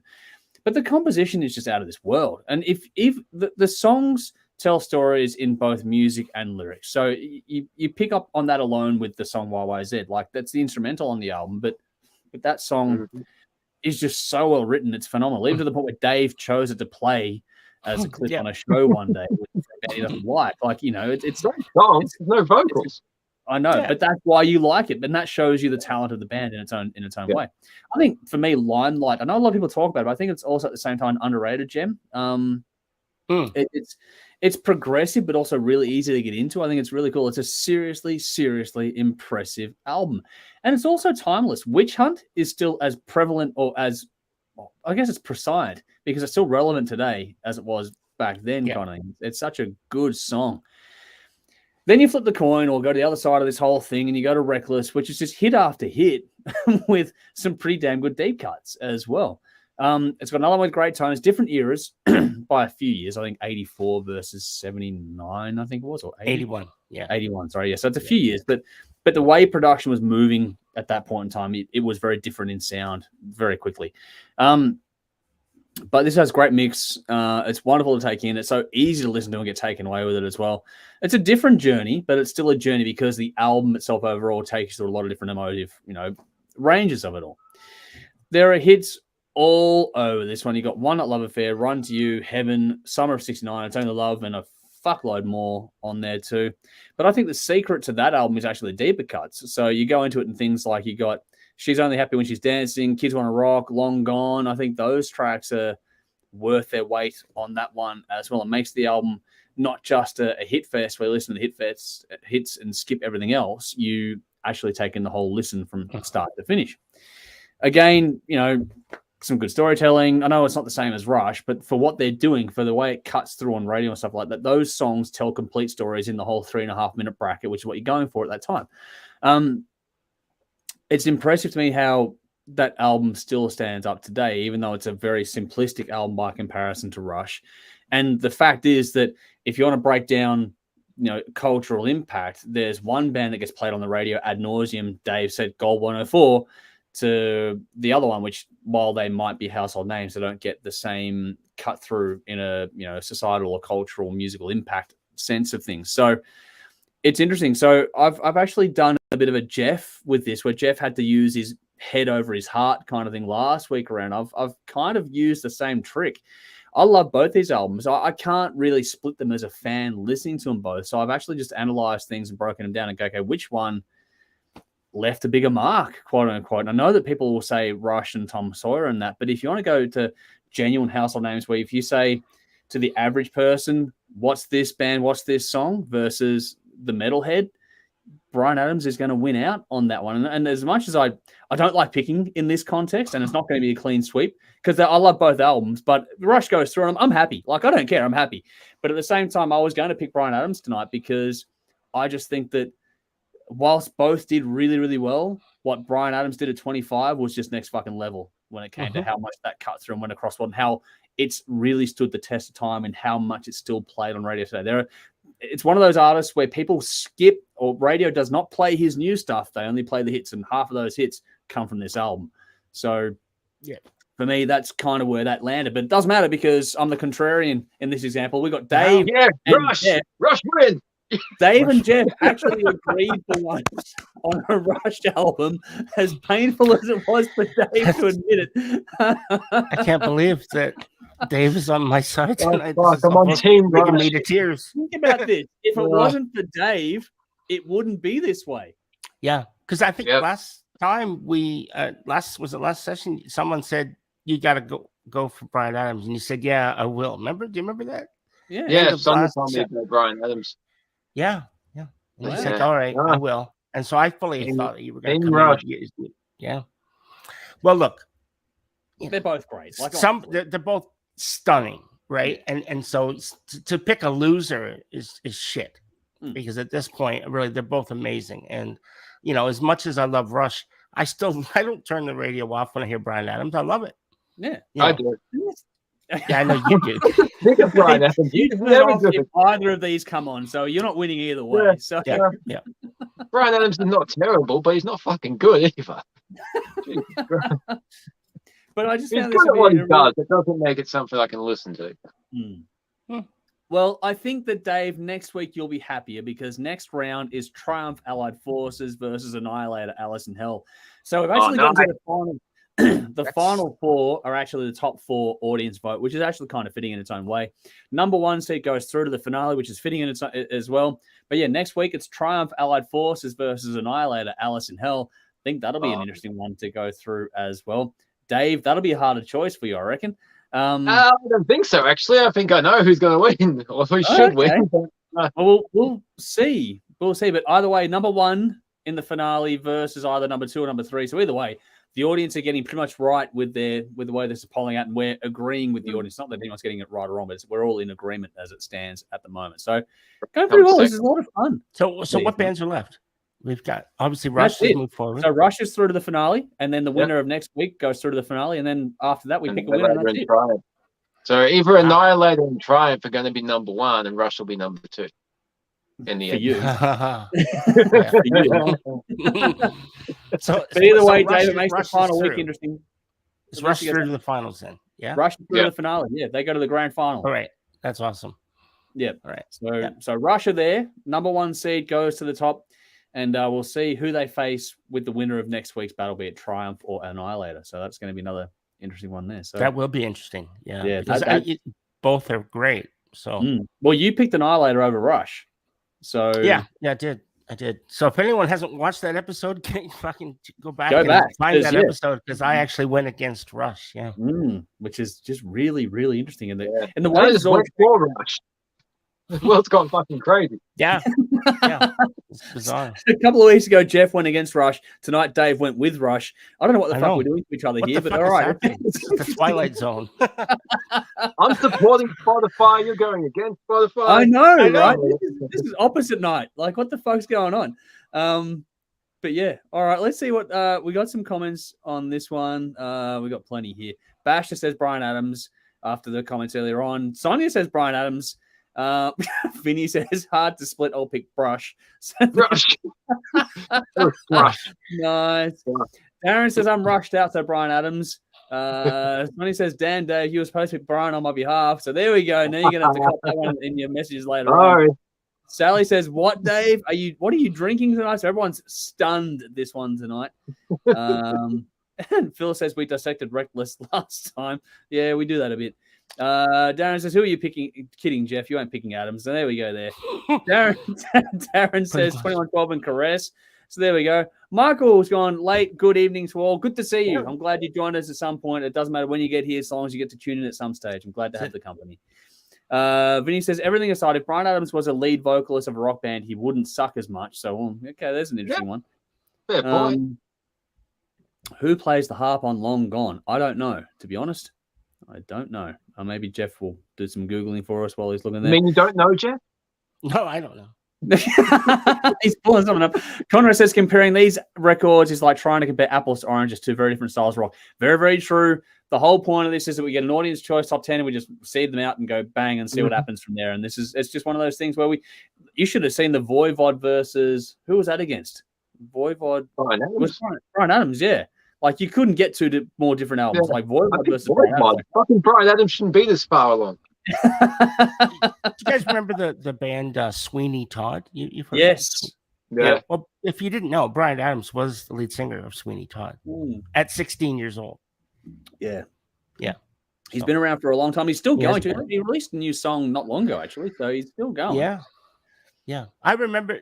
Do you remember it was from the Robin Hood Prince of Thieves, that Everything I Do for You. I mean, that fucking song was just massive. I know people don't like it, but it was it's not terrible. But I mean, look, it's terrible. It's a very big ballad. It was like, well, I think it's the biggest ballad. I think it may be the biggest ballad of all time, if I'm not mistaken. It's close, if not. It's close. And it may have only been pipped by Elton John when he redid Candle in the Wind. Yeah, Diana. I think that took the throne in the end when he redid the one for Diana. Yeah. That's right. So that's that's English pretty Rose. fucking huge. Yeah, England I Rose, completely forgot about that. Everything I do it for you song. Fuck, that was terrible. Did I bring back bad memories? Come on, it's not that bad. It's good. Dave, who doesn't love that film either? Dave, you need to educate yourself and listen to Waking Up the Neighbors, because that's a really good fucking album, actually. Yeah. No. Can't do it. No, fuck Bryan Adams.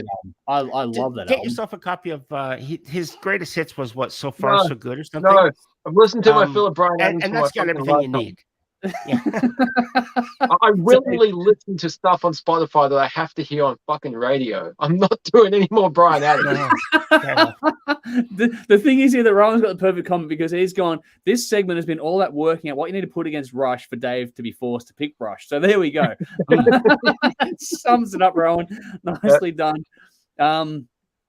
Basher says, how about a contest, Canada versus Australia? We can do that at some stage. Next up is going to be concept albums, because we're going to do that for Conrad. But yeah, the contest, Canada versus Australia, would be interesting. Australia wins. Canada goes on strike. Yeah. Darren says, damn, I would wish to suck like Bryan Adams. And that's the thing too. You can say he sucks, but fuck me, what a career he's carved out. Got the money, I'll tell you. Yeah, I know. Britney Spears sold shitload of fucking albums. Doesn't mean she's good. No, that's true. It's true. I mean, how much money you make doesn't determine if you're good or bad. You can't sit there and say Bryan Adams or any of these bands have no talent. You cannot. Correct. You can't say that. No, I Yeah, agree. he's good at what he does. It doesn't mean he's good. Darren's gone, unfuck yourself, Dave. There we go. That's for my OnlyFans page. Oh, that's for your OnlyFans. Yeah, that's a good point there. Vinny says you'd be able to toss midgets to both these artists. So there you go, Dave. That's one for you. And when it comes to everything I do for you, Sally's gone, that song is appalling and it sticks in your head. And that's why it was so fucking That's why it's fucking appalling. That's why it worked. That's why it cut through. I bought the how single. big that movie was too. Yeah, I remember going up and buying the single for this because I was like, I gotta have this song. It was 91, I think it was, and I was 91. 21 years old. The Black Album got Use Your Illusion, got fucking great metal, and you're buying Bryan Adams. No, to be fair, I bought Bryan Adams and I brought Metallica and all that stuff as well. So at the same time, the music store guy go, "What the fuck, mate?" Well, no, not really. I'm a man of many tastes. I'm not a big rap fan, but I can listen to a lot of stuff, Well, that's the thing too. I'll sit there and I'll listen to bands like artists, I should say, like Insane Clown Posse and Cypress Hill pretty comfortably. Yeah. I don't like rap, but there are some that it's like, fuck, that's pretty good. Correct. Absolutely. And a lot of metalheads, Dave, even if you and I go through each other's CD collections, there'll be things that surprise. That's why we do the torture things every year, so which we'll get to in the bonus. You'll find plenty of blues and jazz and classical CDs in my collection, but you won't find any fucking hip hop or Bryan Adams. Same with We're going to keep pounding over the head until you enjoy it. That's what's going to happen. All right. Let's move on to things. Let's move on to things that I'm pretty confident Dave will enjoy or has enjoyed. Let's move on to our Aussie review for the week. Let's get on to Stonetrip. I don't know if you've checked this out, Jeff, but either way, you can sit in for the ride. In the comments, in the description box, you're going to find a reference track for Leave a Light On. So Stonetrip Leave a Light On is your reference track for this one. The album is Run Free. So Stonetrip with Run Free, 13 tracks, 52 minutes, the debut album from the Melbourne band, released March 2023 via Golden Robot Records, produced by Ricky Ray at Light Hill Sound Studios, or recording studio, I should say. This album is a mix of new and old tracks, with nearly half of this being previously released between a fantastic self-titled EP in 2021 and also singles since then. This is a band we've got a lot of love for here. We have covered their stuff before on the show. We've interviewed them as well, which is a lot of fun too. So, Nikki, if you're still here, that's one for you. And we really enjoyed the previously mentioned EP. So let's see if this one keeps the good vibes going. Dave. Yeah, this is a very cool album. Rock and roll, lots of strong hooks and lots of groove and lots of swing. Now, not the heaviest or fastest stuff out there, but it doesn't have to be. When this band locks into a good groove, they certainly nail it. It's one of those albums where there's bound to be something for everyone on here. If you like catchy choruses with strong hooks, there's a song called Dark Night. If you like riffs that just sound cool, you got a song called Sideways.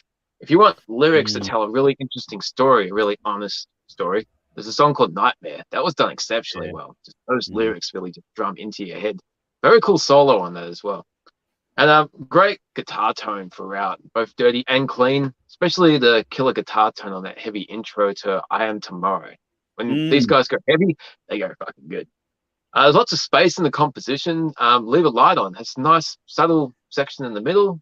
Cool main riff to that as well. But these guys, their music breathes. It's not overwhelming. It's not a full-on pound. It's just good old rock and roll. Strong rhythm section. The drums really fill out the space nicely. There's some really nice fills. And I'm not really a drum person, but I picked up on what these guys were doing. It definitely stands out. The swing it adds too is good. Yeah, and just the riffs lock into what they're doing. It's just cool.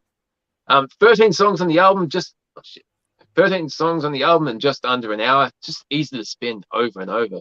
Track flow is really nicely done.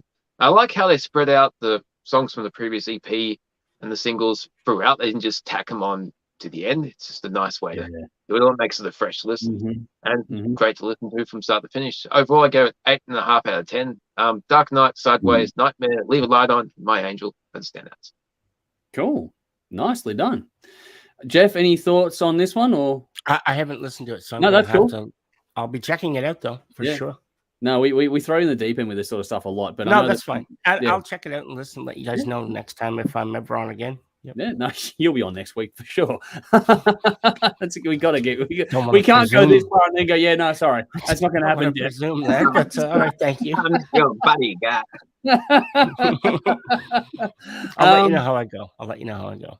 Yeah, no, it'll be cool. I'd be actually curious to hear what you think, but because I like this one a lot too, Dave. I think this is great. Great album art too. As a side note, I think the cover is really cool. interesting. A different little color burst there. We as a group loved the EP in 2021. I'm glad to see this one come across the desk. Got sent to us by the label and that, which is great. And it opens with the new track Dark Night, which is really setting the tone across the album. There's some really rich darkness across this one, probably more than you might expect when you consider what Dave said about being sort of not the heaviest thing out there, but when they kick into gear, it goes hard. But there's this little, there's this darker overtone to the listen, which is I think it's really good. They've got great use of space on it, which sort of adds, there's like rumble in the tones under it all. And there's the space left for the vocals to shine is just wonderfully done. The track order, the way they blended the new and old tracks together works seamlessly. That's proven when you get to Sideways, which is track 2 coming in after the new track. And Sideways is one we fucking loved ages ago.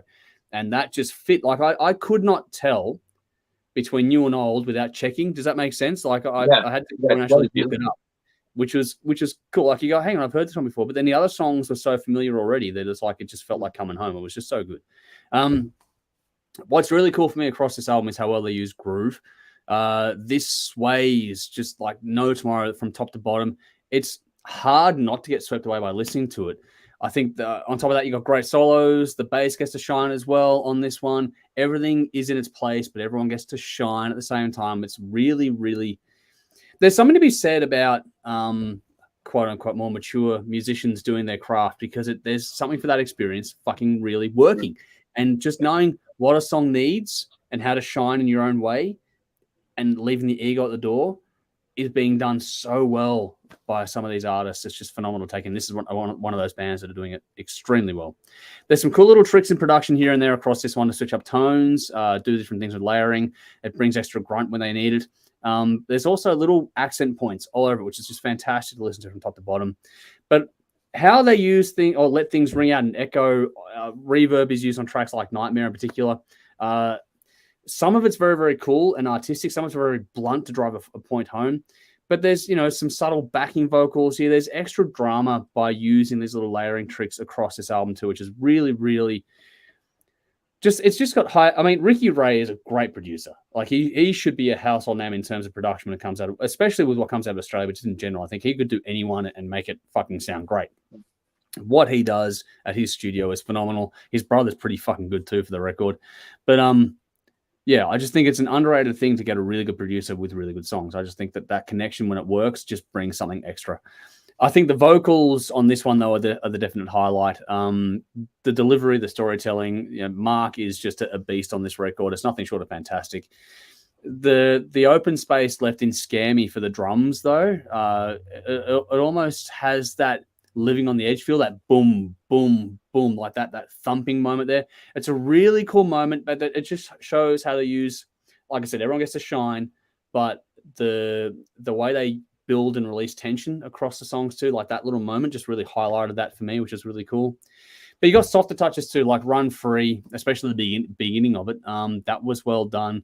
I love the balance in the mix on that track a lot as well. And it breathes, like you said, Dave, this whole thing breathes so damn well. It's just really refreshing from top to bottom. The space left in that song in particular just allows the feel this band has to just shine, or the feel this band has to just shine through. That aspect, that feel, along with the lyrics, just makes this thing work. So mature in all the right ways. Everything here serves the songs, and in turn, it serves the album. The great flow across it. Pretty Flowers, that song, that actually belies its name. That's got some extra heat in it. That's not a pretty song. That's a more aggressive tune on the album. That's really fucking cool. The middle run on the album is pretty bloody impressive. If you just listen to the tracks 4 through 8 on this thing, I reckon you'll be blown away. If you want to get a taste of it, go there. That song has a great riff, great groove, great solo in particular on that one too. But all this is classic, but it's also slick enough that, it has the bits of yesteryear you want along with today's bits and pieces too that you want to. It's one of the great instantly timeless kind of records that I think you'll never get tired of listening to. Leave a Light On. I know it's an older single, but fuck, that's still such a great track, and it's so well positioned on the album too. It's hard to go past that track as a standout, even though it's been previously released. I Am Tomorrow could well be the heaviest track they've ever done. It leaps out. It's got that bluesy feel, but it's really beefed up. So you're getting everything on this one. My Angel is a perfect ballad as well. There's a little glockenspiel type moment in there, which is fucking really interesting as well. Just they keep finding new tricks as the album goes along, which is really cool. Along with an emotive guitar piece on that track. That's just really well done. It's really classy. It's the best way to sum this up. This has everything you want. It's got heartfelt, reminiscent kind of stuff, but it's also got balls out rock. The groove is undeniable across this thing. If you want a taste of that, just listen to the track Mercy. Like that song has such groove. It's fucking great. I love it. I think it's great from top to bottom. I think it's a good little package to get out now. It's great that the band has released the previous tracks with a whole bunch of new tracks. Instead of releasing a second EP, this is like when Tequila Mockingbird did the thing where they picked a track and then combined it onto the album Fight or Flight. It's the same thing here. They've done a really, really good job of it. And I can't wait to hear more from these guys. I think they just keep winning. I think they just keep releasing standout track after standout track. So for me, I gave it a 9 out of 10. Can't quite give it a 10 because it is a mix of old and new, but it's as close as you're going to get to that from me. It's 9 out of 10. Run Free, I Am Tomorrow, Mercy, and Pretty Flowers are my standouts on this one. So there's some reference tracks that you go and check out. Yeah, I love it. I reckon it's fan-fucking-tastic. So well done to the boys. I know, or hopefully they're going to tune in at some point, but yeah, I love that album to bits. I think it's fantastic. What do we got? Michael says, absolutely love the Stonetrip album. As one of their two main photographers, I get to hear the tracks live often, and hearing some of the tracks finally in the studio recording, it really turned out such a great album. Nice. Well, yeah, that's cool. I know that you got a lot of love for them, so I'm glad that they have put together a fantastic album like that. Sally says, I like what I just heard. Cool drums. Yeah, that drumming thing, especially on that track, is really cool. Vinny says, this is really good. I reckon I'm going to dive deep on Stonetrip. Very, very nice as well. What else we got here? Vinny, Jake, James, good to see you, buddy. Horns up. Good to see you. Thanks for joining us. Hopefully you're keeping well out there. Steve says, Stonetrip's album for me, my favorite out there this year. That's high praise as well. Well done. That's nice. Well done from Steven. Cool. Philo says, what do you guys think of Danish outfit Volbeat? I know you know DAD. Volbeat, I fucking love. Yeah. I reckon they're fantastic. Underrated. Phenomenal band. Yep. Yeah. Yep. Very good band. Underrated. I reckon they are severely. The fans know them and the fans love them, but the wider public should know them. They are that fucking good. It's funny. They're fucking phenomenal. Last album was a cracker too. Darren says, this was cool. Steven says, Dark Knight, Run Free, Pretty Flowers. How good are those tracks? Absolutely fantastic. And Vinny's jumping in saying love at Volbeat as well. Jeff described me. I was thinking for a future topic, singers who sound as good today live as it back in the day. There we go. That's a good one. That's a good one, Jeff. That'll be an interesting topic. We'll do that one as well. I'll have to send it to Dave. Dave, send me a note that I need to remember that one. That's why I read it out live. So to me, I will forward it on. Yeah, it all goes through the round and round and round. Alrighty, time for the classic album review. And this is one we don't have to do a lot on because I'm actually going to do something special tonight. But in the comments in the description box, there's a little reference track, as always. This is Queensrÿche, I Don't Believe in Love. That is your reference track for this album because we're going to have a little chat about the classic album. Jeff, I'm pretty sure you might know this one, Operation One Crime. I'll tell you what. This is my Desert Island album. This whole album. Yeah, absolutely. So what I'm going to do here is to make this a bit simpler. I don't know. Dave, have you actually reviewed this one before? I don't think so. It's been reviewed a couple of times, but no, I haven't done it. Because I did it with Jimmy and Dennis, and I did it with Brendan and Tim, I think. But I don't think I've done it with you before. So this would be interesting first one to get your take on it. But anyway, there's your reference track in the comments. So Queensrÿche, I Don't Believe in Love, in case you don't know this one, which you probably should by now. But anyway, what I'm going to do now is I'm going to play a review that Jimmy, Dennis, and myself did because the other one's on YouTube. This one isn't. I'm going to play this one, which was from about 2015, and this would be from the old couch days, if I'm correct. So this is going back, what are we talking, 8 years ago now? Fuck, man. Wow. Wow. Just thinking about that. I didn't even put that together. It's like 8 years ago. Okay, here we go. So here's an 8-year-old, very short review because back then we actually had a timer on things. We didn't, we tried to cut ourselves short and never really worked, so we just gave up in the end. But yeah, Queensrÿche with Operation Mindcrime. This is Jimmy, Dennis, and myself, and I'll have some further thoughts on this one, as we all will after this. So hopefully you enjoy this blast from the past right about now. Like Operation Mindcrime, one of Jimmy's all-time favorites, and he's given it to us to review. It's the 15 tracks for about an hour, third studio album overall. It's a rock opera about an addict who becomes a brainwashed assassin, released in May 1988 via EMI. Dennis. The first time I heard this, it didn't really excite me. I didn't think it was anything special at all. Granted, I was drunk at 2 p.m., but that's another story. I was very interested in the concept, though, so I listened to it with sober ears the next day. What a fucking album. What a story. I've played so many classic clips from this album on the show. You should all fucking know I love it. In my opinion, the greatest three concept albums of all time are The Wall by Pink Floyd, Abigail by King Diamond, and Operation Mind fucking Crime. The production is fucking outstanding. The musicianship, compositions, lyrics, all fucking incredible. I want to get this album pregnant. That's how good it is. At least once a week, I'll chuck this on in my car and listen to it back to back twice. Did not know that. I know every lyric, every note, every drum fill. This is definitely up there as one of the greatest albums of all time, I reckon.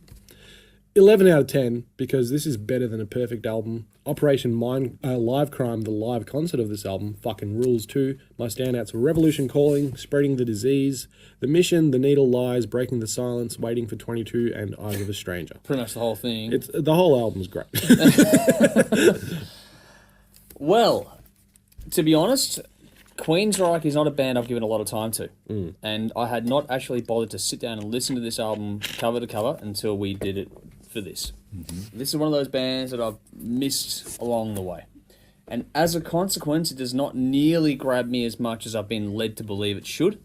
I think that the hype has been blown way out of proportion by the amount of people telling me how good it is and whatever else have you. And bear in mind also that for me, I was reviewing this at the same time as I was reviewing Pink Floyd, and Pink Floyd is going to win every single time.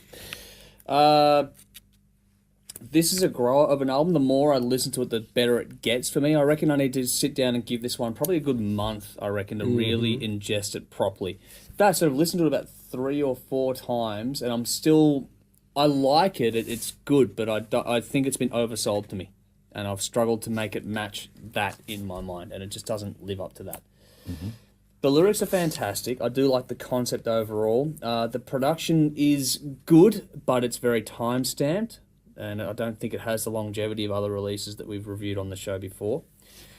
The thing with these concept albums for me is that they always feel funneled. They always feel like they're forced to fit a certain shape or theme or whatever, and it doesn't feel organic to me. And I always really struggle with those releases. If you're going to go with something completely not organic, then go with something like War of the Worlds, which has fill-in on it. So if you don't know that one, go and check it out. But that's a great way to do like a narrative and all that sort of stuff, and it really comes across well. Otherwise, when you get songs, you're trying to force them in, it doesn't quite sit right for me. Still good, but it's not fantastic. It's a grower, though. I picked Revolution Calling, The Mission, The Needle Lies, Eyes of a Stranger, and Spreading the Disease, and I gave it a 7 out of 10. Jimmy, your album. My number one album of all time. Yep. Perfectly written, perfect story. Production is incredible. It's the best drum sound I've ever heard recorded. What? Ever. Yep. No. Especially the snare drum. The way the story of Nicky is told flows brilliantly from one song to the next, and Pamela Moore plays a brilliant role on this record. If you haven't checked out Pamela Moore's solo stuff, you should. She's an amazing singer. It takes me on a musical journey each time I listen to it. If you like heavy metal music and you haven't given this a listen, what is wrong with you? See, I did, and I'm still not as sold on it. The power and emotion in Tate's voice as he tells a story is fantastic. It's a pity that he's lost it now. Beyond lost it now. Yeah, many years ago became a cabaret performer now. It's a unique album, and as a concept album, in my mind, and it's just my opinion, and it means jack shit, but I believe this is the best concept album ever written. And that's just my opinion, man. 10 out of 10. A billion out of 10. It's a fucking great album. Get it? A billion out of 10. A billion out of 10. Beats my 11. Yeah, it does very much so. On that note, we'll give you a taste so you can make up your own mind. There we go. Now, there's a blast from past. I don't know if Jeff's ever seen that one before, to be honest. I don't think so. No, I didn't. That was very interesting. I like that. Now, just to clarify here, I know that people are going to rip on me in a second, so just give me a minute. So I'm waiting to get flamed. He's trying to pull the fucking feet and everything out of his mouth. Oh, mate, my legs went that way, but head went that way. That's what's going on to me right now. Beat me in the parts of penis. But anyway, the thing I'd like to say about it is that when I did this one with in this room now on different design set with Tim and Brendan, it was funny because for them, they had the same feeling that I had the first time listening to it, because they hadn't listened to it until we sat down to do it for that particular filming session. And they were like, this is so hyped up, it's not funny. And I agree that the way people talk about this album before you hear it leads it to a different stratosphere. You're like, fuck, it takes time for it to hit you that way emotionally, for me anyway. Like, I think it's, for me, these days, now this is 8 years later, this is a 10 out of 10 album. I think it's absolutely fantastic. I'm going to walk back my 7 out of 10 from 8 years ago and go, no, I was wrong then. It grows on you, it gets better. The execution is pretty fucking faultless. It's hard to top it. But at the same time, I still understand. It was actually kind of funny for me being the one that was the to go, I love it, and then have other people tell me kind of thing. So I do get that in this day and age, like if you were there when it came out, I fully understand and appreciate how impactful it was. But to hear it retrospectively later on, I still do find it interesting how it takes time. It's one of those ones that it takes time in today's world for it to really mature on you as a listener. But once it does, once it's got hooks in you, you don't let go. I think it's I think nowadays, for me personally, it's a phenomenal fucking record. One of my favorites. I do love it to bits now. So that's where I'll land with that one. Yeah, so for reference, people, I gave it a 10 out of 10 a few years later on. So it does get better for me as it goes on. So I haven't read the comments yet, but I'm sure we're getting there. But let's go to Jeff first on this one. Jeff, any thoughts on this album, considering it's your Desert Island one? Yeah, it is my Desert Island album. Look, I'm with Jimmy on this. It's a billion out of 10. It's one of those things. My love affair with Queensrÿche literally, I think, began sometime in late '84. A friend of mine had a copy of The Warning, their first full-length album. Yep. So I begged him to, he had it on an LP. I begged him to copy it to a tape for me so I could have it, and he did. I probably could get in trouble for that. It's stealing. Oh well. But I'll pre-roll one of those piracy ads from VHS years ago. Yeah, it's a piracy. It's a crime. You wouldn't steal an album. Well, I steal a car. Yeah. So I went home and I loved this album, The Warning. I listened to it, and I absolutely fell in love with Queensrÿche. And then their second album hit, and Rage for Order. Yep. And a lot of people love that, but it left me kind of cold. And I just sort of fell out of love with Queensrÿche.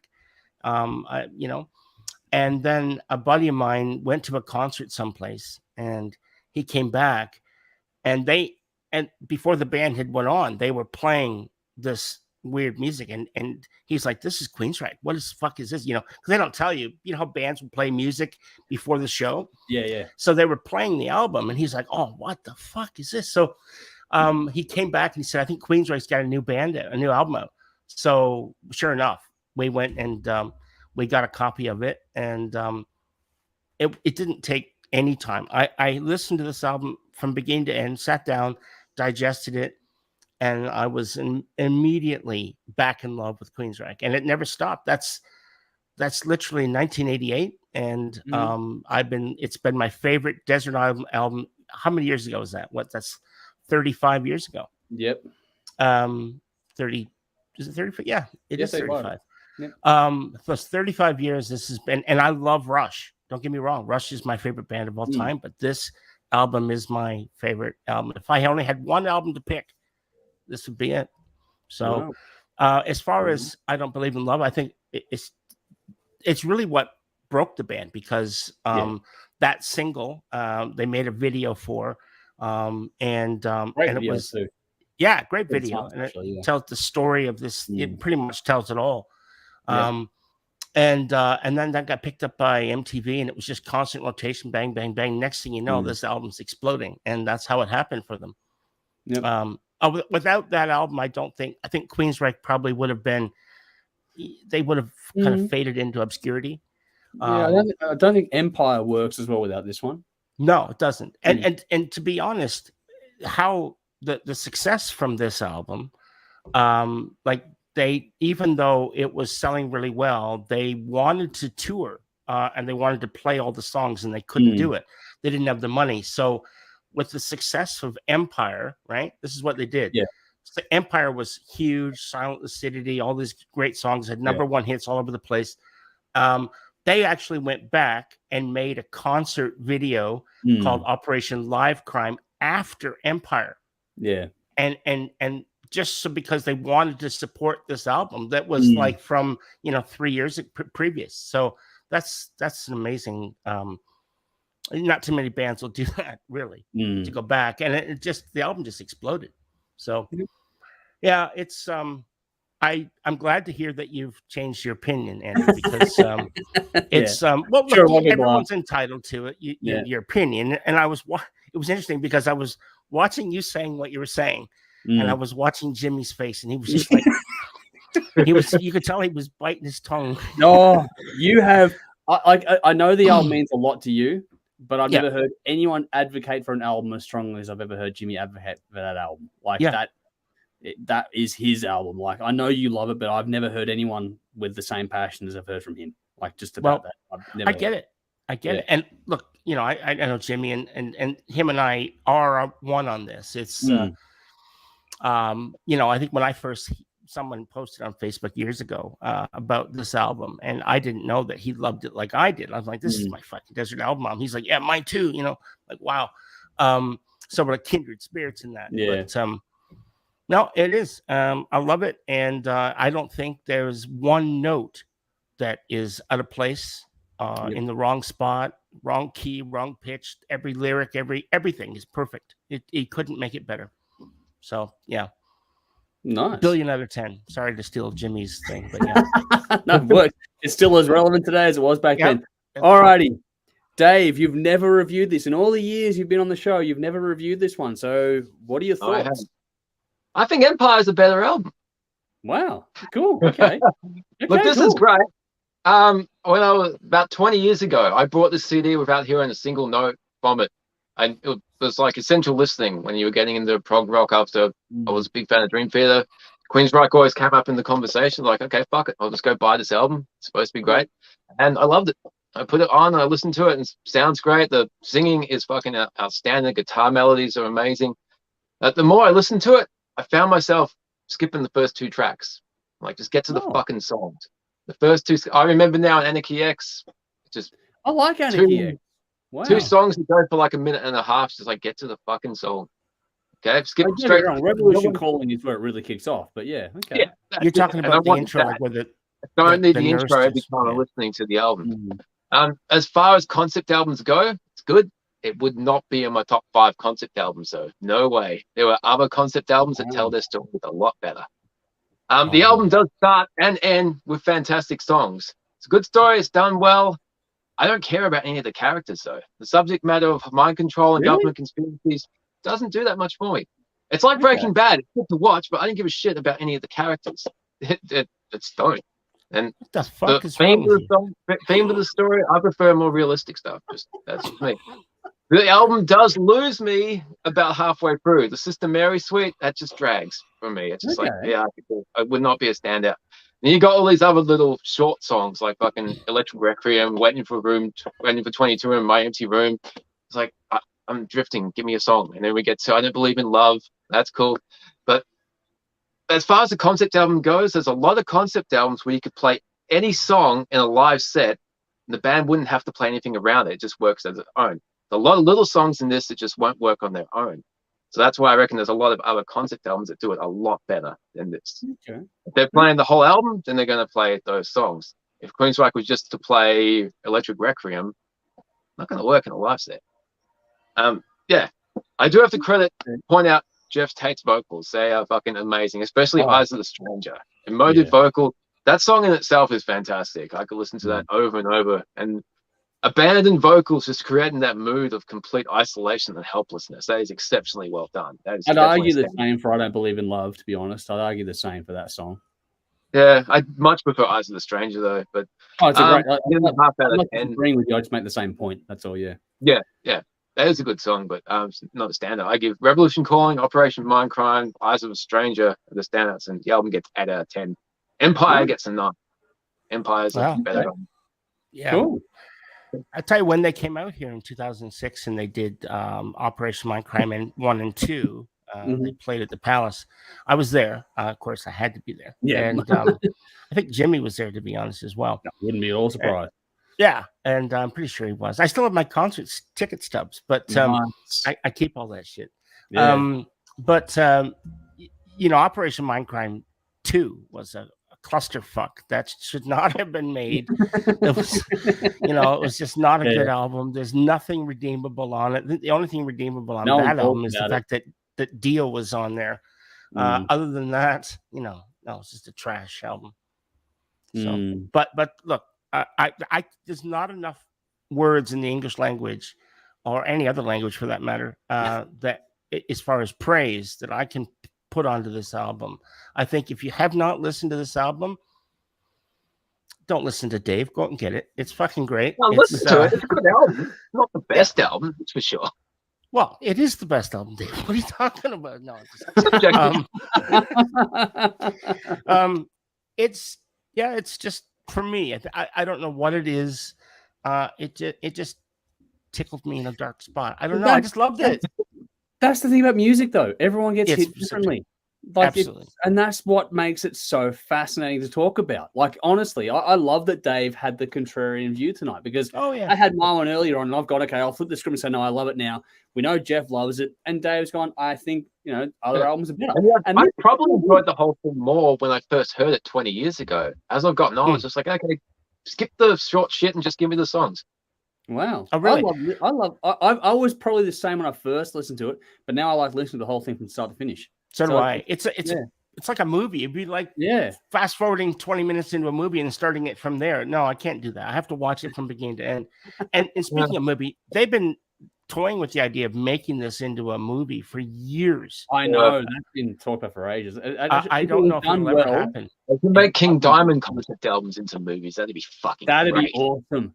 That would be amazing. It would be. And it would need somebody like to start it, right? Because there's so many good albums out there that could be made into movies. Why don't they do it? I don't know. You could even if you wanted to, if you could expand on the folklore a bit, you could make them into TV series as well, like a season run of like 12 episodes. That seems to be the way to go these days, anyway. You know, the Netflix model, because there's more money. There's more money in that way as well, and it's more viable overall too because it goes direct to consumers at home. But anyway, probably a different conversation. But no, it's one of those albums, that one where it's fun. Like, this is the fun thing about tonight, in particular tonight. Like, we've covered a lot of different ground, but we've gotten different opinions every single step of the way, which has been really, really cool. Like, having these sort of opposites night, it's been fun between Dave and myself. But yeah, it's cool to even get the same thing even here at the end of it all, which is nice. Audience wise, I own Mindcrime on vinyl and CD, so I do like it. I just I don't think any of the high praise. No, of course. The only person that canned it was me in the pre-recorded thing from 2015. I didn't even can it then. I was a bit harsh on it. But it's just funny how it's one of those albums that over the years has grown on me more and more as time has worn on. So it's just one of those things. How long ago? Like, that was 2015, and you know, it was like, okay, it's all right, but not great. How long did it take for you to actually get into it? Oh, because of the volume of music I listen to, about 400 albums a year, it's not a quick window. No. I think when I went back to listen to it again, probably a couple of years later, just because Jimmy was always trying to convince me to fucking listen to it again. And I appreciate it. And it's not one of those ones where you listen to an album and you know when someone browbeats you and they're like, fuck, you got to, and you just get through osmosis, you find yourself enjoying it because you've heard it so many times. It's like, it's one of those things, okay, it's familiar, so you enjoy it. This wasn't one of those cases. This is one of those cases where I genuinely just learned to appreciate what they were doing with this particular piece of work. Probably a few years, I would say, to be honest.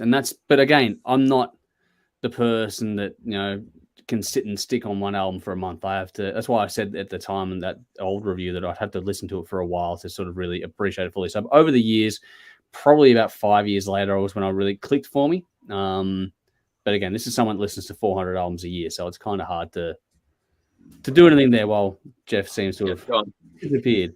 There's a topic to talk about. Albums we hated to start with but now love. Or vice versa. Albums that we loved when we first heard it and now hate. Yeah, that's a good point, actually. We could do those ones. They're good topics as well. I like that a lot, actually, Dave. I have to watch all these back so I can note all these down as we go through. That's what I have to do. All right, we did get audience feedback on this and other stuff. So Darren says, back to the other thing, that Volbeat rocks. There we got some more love for Volbeat.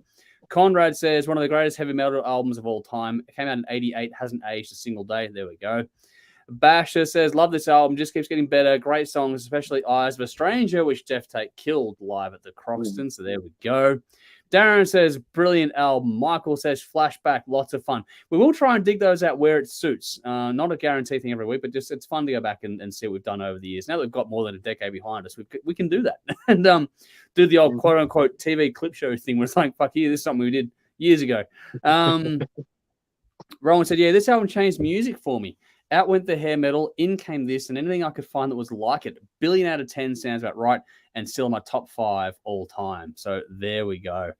Michael said, I had this on vinyl when it came out, then CD later, which is nice. Rowan again. I bought this from Brash's in Mid-Valley Shopping Centre in about 93, I think. Heard it in an Aussie metal magazine that it had a feature about all the best metal albums of every year until then. Nice. Good to get the Brash's reference in too. Follow their Twitter account. It's funny as fuck. Really? What do we got here? Bashes, Andrew, you mentioned a War of the Worlds song from Phil, assuming Phil Lynott and Julie Covington on Spirit of Man. If so, a fantastic song, and the vocals and storyline are amazing. Probably Phil's greatest vocal performance. Yes, his role as the parson is absolutely phenomenal on War of the Worlds. So I think that is Parson, isn't it? Parson, well, I don't know.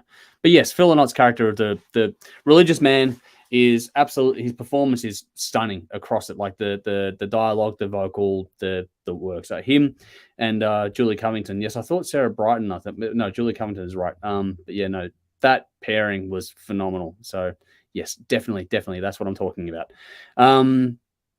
Even the remix thing, on the extended edition on the double CD, that's pretty fucking cool too.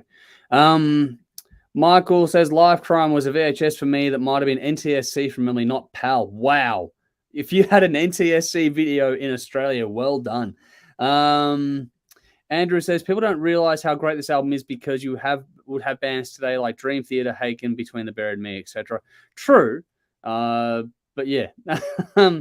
I think the goalposts shift as time moves on, but I think it's still possible to appreciate this album more as the years go by. Darren says, quote of the night, Jeff, with what the fuck is wrong with you? Gold. So there we go. But on this point, Darren says, Vanishing Point are freaking awesome, and we love Vanishing Point. We absolutely adore Vanishing Point. So yes, absolutely love them. Benjamin says, hi guys, hope all is awesome. Good to see you, buddy. Hopefully you're keeping well as well. Hopefully you're enjoying things and keeping well over there. And Michael says 6 years from Operation Mindcrime, then Empire and Promised Land. There are huge differences in terms of production. As I recall, production on the last of those got raved about.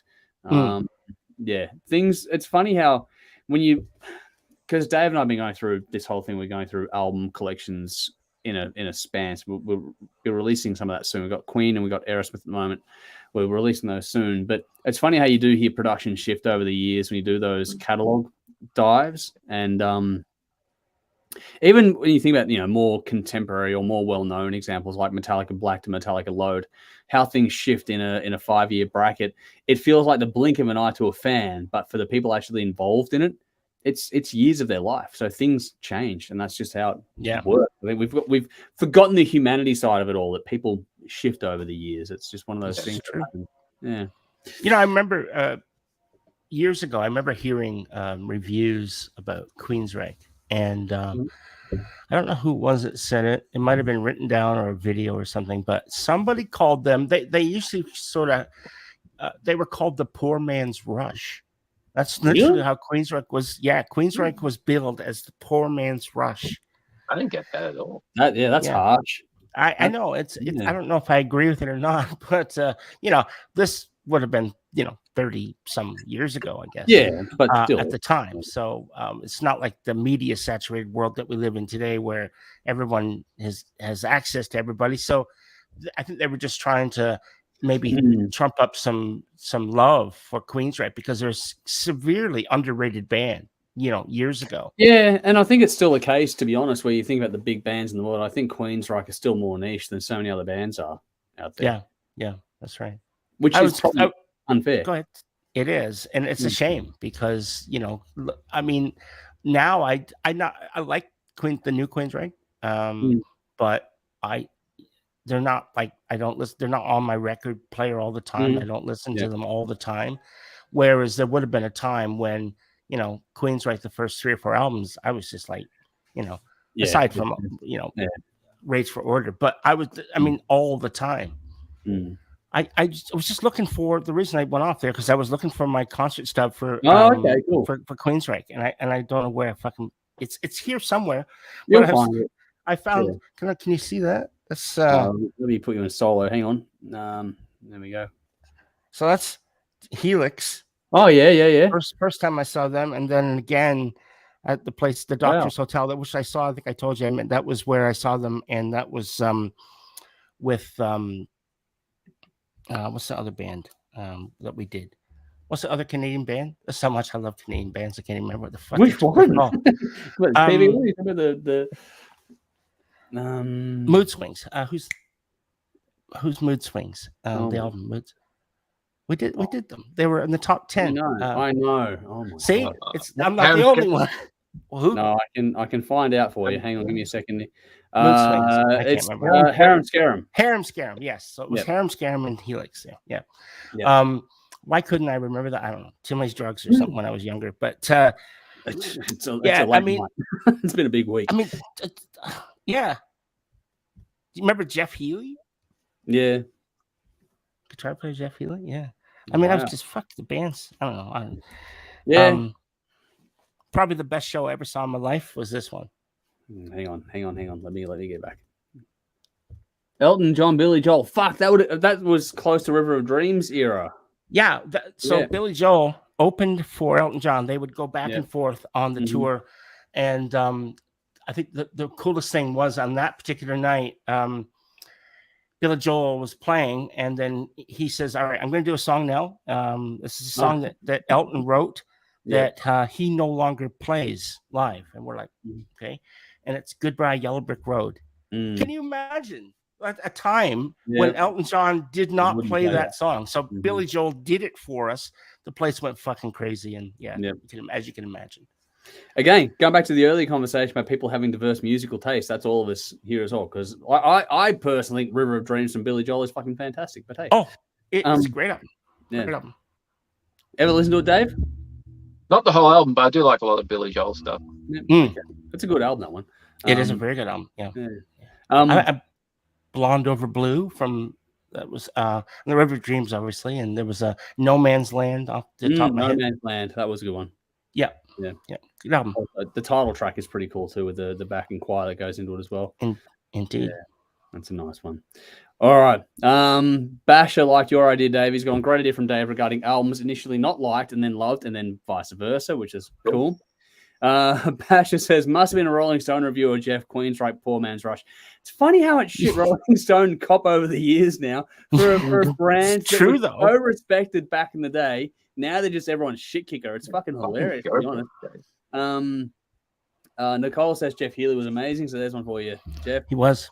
And Bash says, hey, Jeff, I get my concert tickets as well, and have you heard of a Canadian recorded album, Hard as a Rock by Dirty Rhythm? I love that album, but don't know much about the band. You know that one, Jeff? Not off the top of my head, no. Okay. No, I'll have to look into it. Hard as a Rock, Dirty Rhythm. No. Okay, cool. And Michael's also agreeing that Jeff Healey was fantastic for sure. So we're getting a lot of love for different things out there. So this is the fun part. This is why cool. I didn't mean to commandeer, to take away things, but or take us down a rabbit hole. What we do every week in the day, like rabbit holes are our specialty. Where's oh my God, is it? I forget he jumps in on YouTube every week and he always goes in a rabbit hole. What the fuck? Oh, man. Sorry. Dave. I forget the name. I forget the names. Dave, names. check this out. Can you zoom me in? I can do something. Yep. Winter Rose. Oh, no fucking way. Wow, Yeah, there there we go. See, I mean, that's how old that is. No. That's in $15, mid-fucking 18 condition, at the man. door.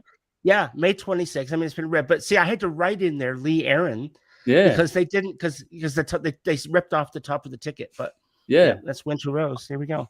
Wow. That's cool. I'm one of those people from Canada. Yeah, it's Yeah. weird. I had so many ticket stubs, but then so much shit over the years just gets lost, destroyed. In my world, same as Dave, so much shit just gets lost over the years. Like, fuck, it's a shame. Dave's finding a tub somewhere now to fucking dig something out, I'm sure. I got that Winter Rose CD somewhere.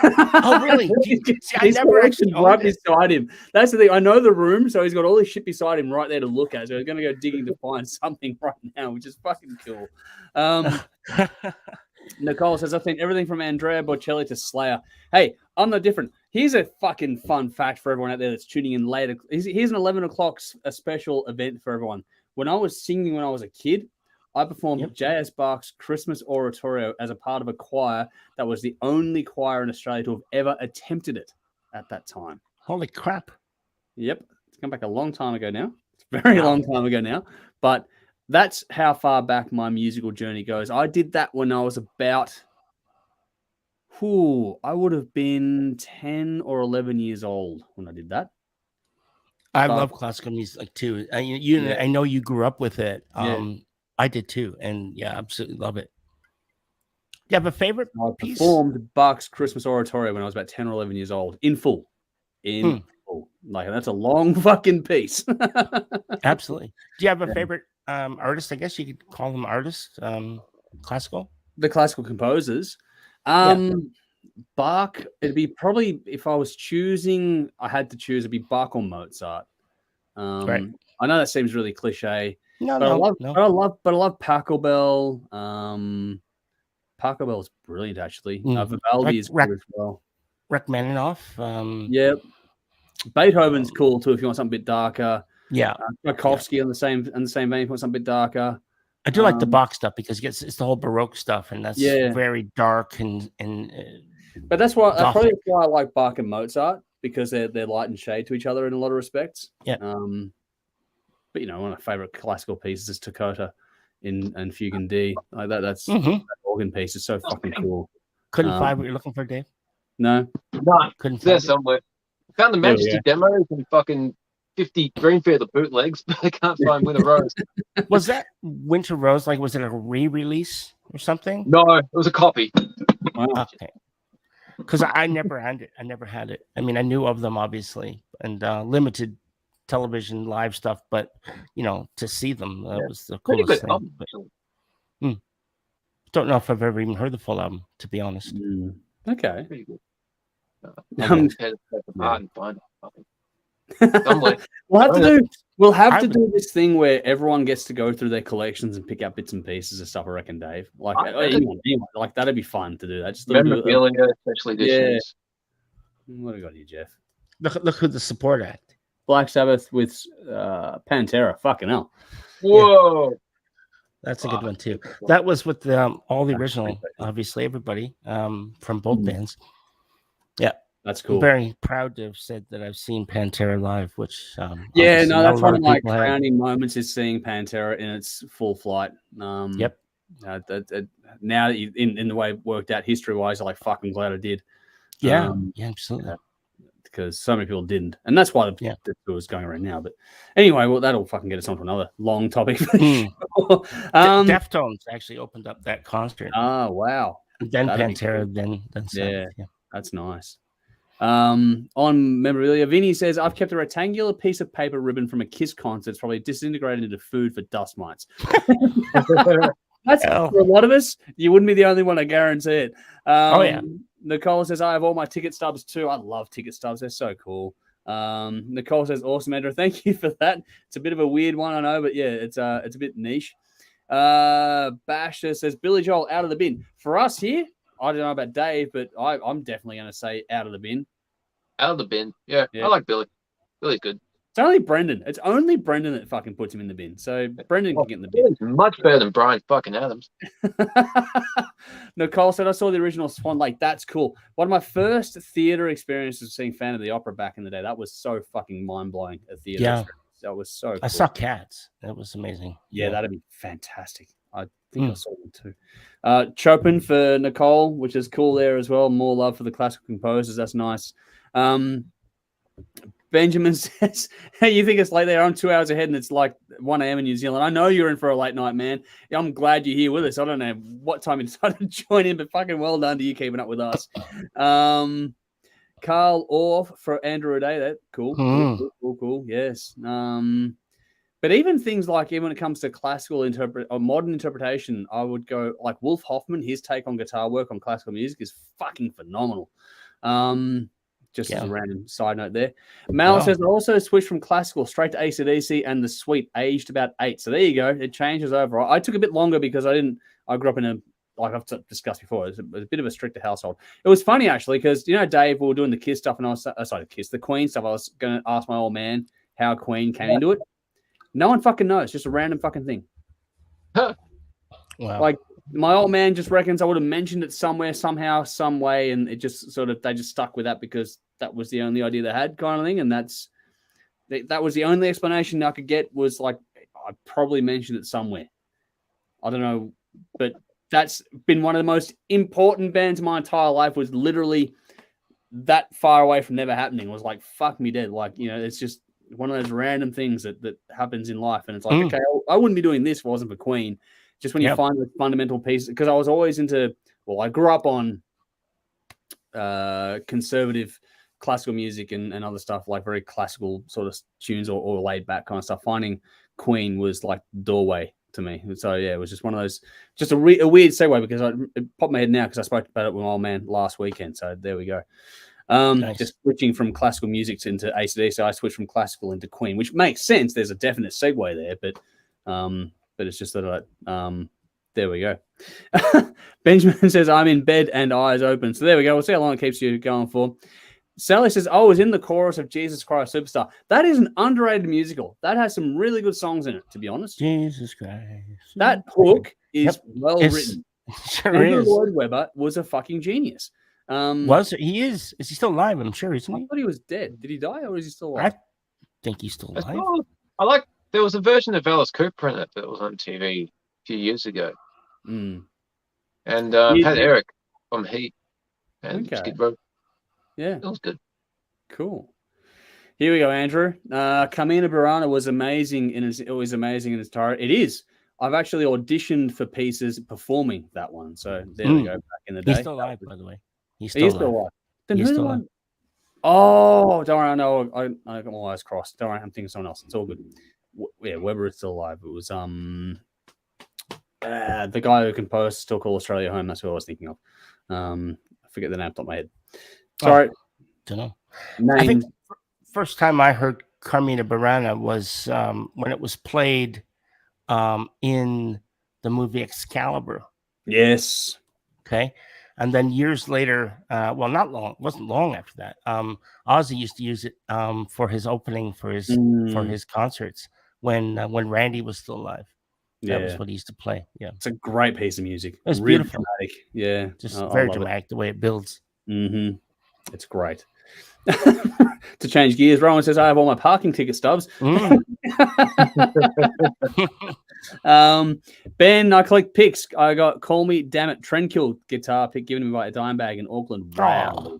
Nice. Special. Nice. Thanks for sharing. That's fucking special. This is cool too. Nicole says, I saw all of John English theatre events such as Pirates of Penzance. John English was underrated in that respect. He was really good at what he did in the theatre. Really good. Ben says, bloody legend. You're welcome. Nicole says, oh my God, Sally, that was an amazing production. Tim Minchin did a stint in that. Oh, wow, I didn't know that. Cool. Peter Allen, thank you, Nicole. Peter Allen. Peter Allen, thank you, Nicole. Ben says, Andrew Lloyd Webber, strange little man, but fairly brilliant. He's pretty fucking good at what he does.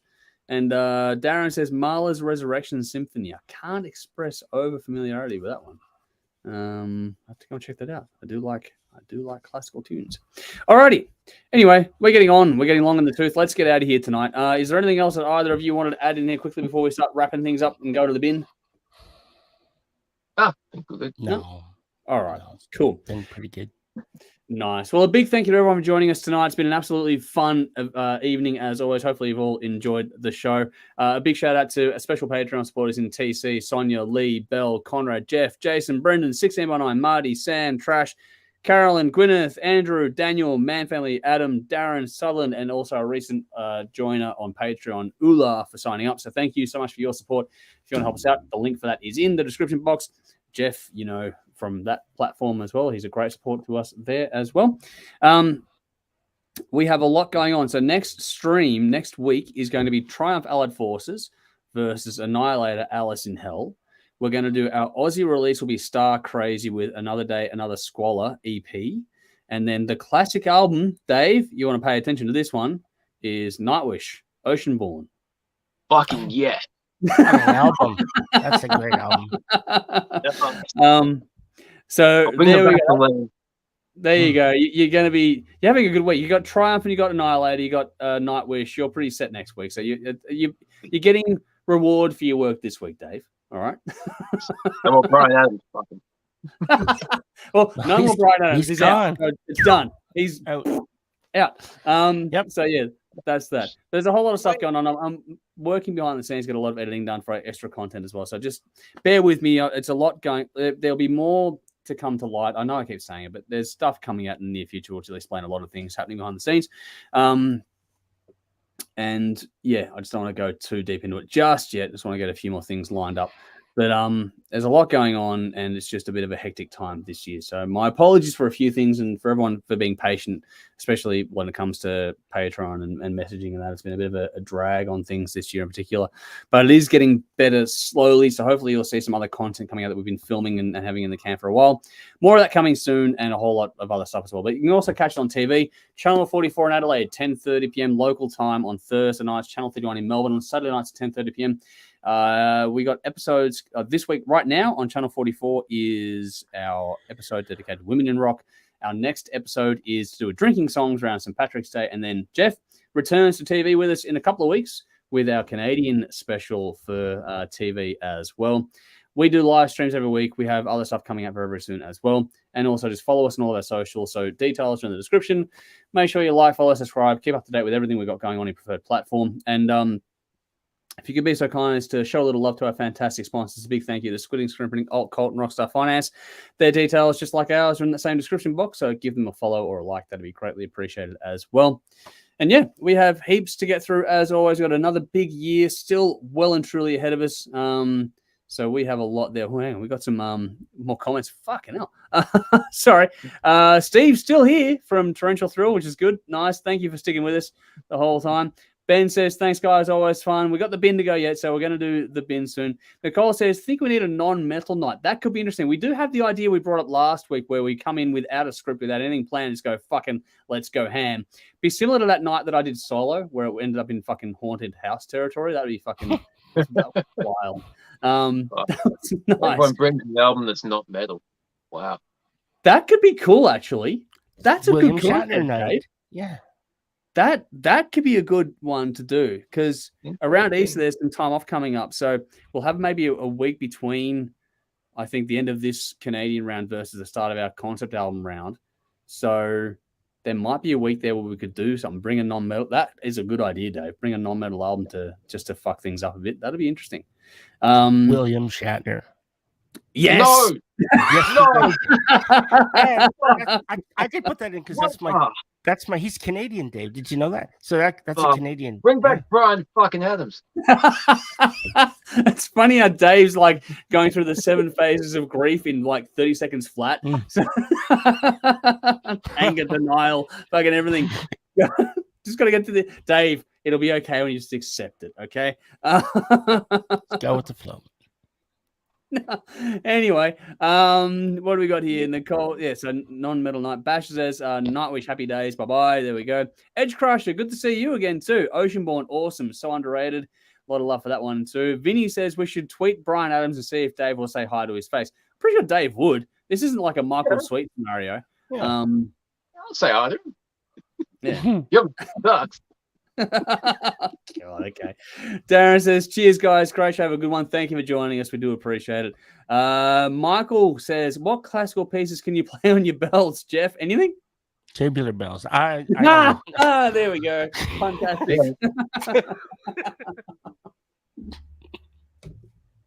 wonder if that qualifies these days. I don't know. Be interesting. Conrad says, hope to catch up with you at Megadeth, Jeff. So there we go. That'll be soon.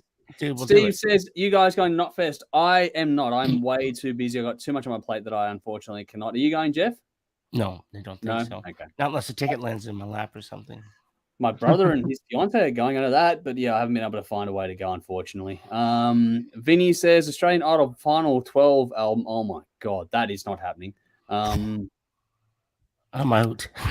Yeah, Sally says, was a good idea. All right, cool. We're getting a lot of love for that. Ben says, oh, damn, the bin. Well, I just blew my left knee out, so my crutches can fuck right off to the bin along my knee. Ow, man, that sucks. Knees is fucked. If that goes wrong, that's bad. I had a lot of problems with those many years ago. So hopefully you're on the mend. They're no fun at all when they go out on you. No fun at all. All righty. Speaking of bins, let's get to it. It is time to feed the bin before we get out of here. So, Dave, what have you got? Alrighty, Victorian, not Australia-wide, but Victorian energy companies putting up the price yet again. The average working class family is getting fucked over from one way to the other, and it's really, fuck, I don't know what happened to this country, but the last 6 months has just gotten from bad to worse to just fucking ridiculous. So everyone that controls fucking energy rates, the country, can all fuck off and get in the bin. None of you are qualified to lead this fucking country, and people who make $1 million a year have no business telling other people what they should do. Fair points, Dave. I cannot disagree with you. So there we go. I like I said, I completely sympathise. It's not fun at the moment out there. Jeff, anything for the bin this week? Well, I had a few things. Cool. Earlier in the week, there was a report came out that someone here in Australia has a super of $500 million. I know. And they won't, obviously, they can't release who that is because it would be privacy breach. Yeah. And, you know, Gina Reinhart said, it's not me. Who the fuck could have $500 million sitting in there? That's insane. Fucking me, that's for sure. I mean, they said that you'd have to do, what was it, $1 million a year for 30 years or something. It's insane. To come up to that. Yeah. Who could afford to do that? I don't know. Well, but someone. Yeah. Not someone us. did. I mean, but so not us combined. Jealousy, I guess, in the fucking bin. I'm jealous. I don't blame you, man. I don't blame you at all. I'm sitting there going, fuck, what? Yeah. I know. The question is, why hasn't the person retired yet? Yeah. If you got that much in your fucking super, what are you still working for? Exactly. Yeah. Look, $500 million. I mean, that's $500 million. What the fuck do you do with that much money? I don't know. But anything you fucking want, I guess. There'd be nothing you pretty much couldn't do. I wouldn't do a lot. That's the thing. How much money do you need in life? You certainly don't need that much. No, that's overkill. I mean, any one of these people that win the lottery of 20 or 30 million, you don't need that much either. That's you're set. You're done. That's it. You won. Yeah. You live off. Well, I think you could live off, if you had a couple million in the bank, 2 or 3 million, say, if you just left it there and just lived off the interest of principal, it's still more than enough to live a normal life. Yep. Without ever touching the original. So I don't know, 500 million, fuck that. Yeah. So insane. Whoever has that, they can all get in the fucking bin. That's just overkill bullshit. It's hoarding nonsense. We don't need that in this world. Especially at the moment. My bin is really mundane and boring by comparison, but it is just what it is. It's the whole thing that you can be tired on a short week. I know, Jeff, you do different weekdays and hours and stuff, but Dave and I were talking about it before. It's like we had Monday as a public holiday for Labor Day, and I don't know how I'm so exhausted on a Thursday after having a 3-day weekend. It's like, what the fuck is going on? I just feel like this, ever since, I'm glad we're back to quote unquote normal, right? I'm glad. I'm really, really glad. But at the same time, it feels like everything in the world is trying to make up for lost time at a rate that's unsustainable. Like, it's just, fuck me, just breathe again, people. We all took a breath for a couple of years. And it's now we're all great. just like, just squeeze everything out again. I'm like, no, that's not what we're here for, in my point of view. Just like that whole pressure and how tired you are after 3 days, after a 3-day weekend. I feel as tired as I do after a fucking month of work in the last 3 days. It's nuts. I just don't know how we're supposed to function, especially in the pressure run at the moment. Like, I don't get it. Personally. It just doesn't make any sense to me. So I'm putting it in the bin. I don't get it. That's me. Like I said, I know it's pretty mundane and boring and a bit of a downer, to be honest, but it's what the fuck are we doing? Like, what are we doing as a society? I don't get it. Don't understand. Well, but no sign of slowing down. No, and that's the thing that scares me. Like, yeah, it's weird.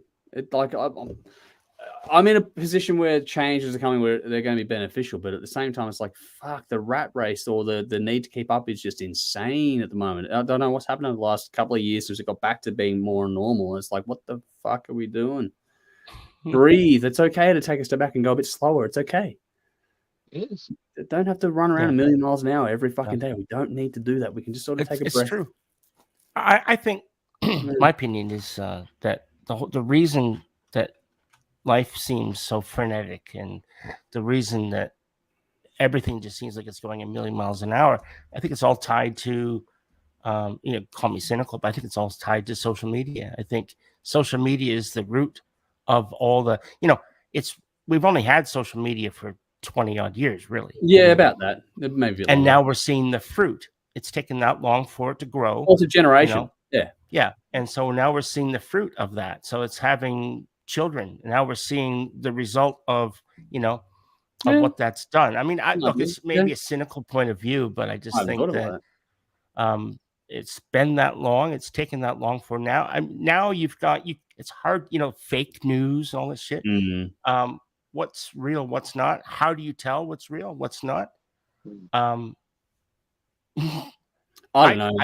I try not even to pay attention to shit because it's hard to tell what's real and what's not.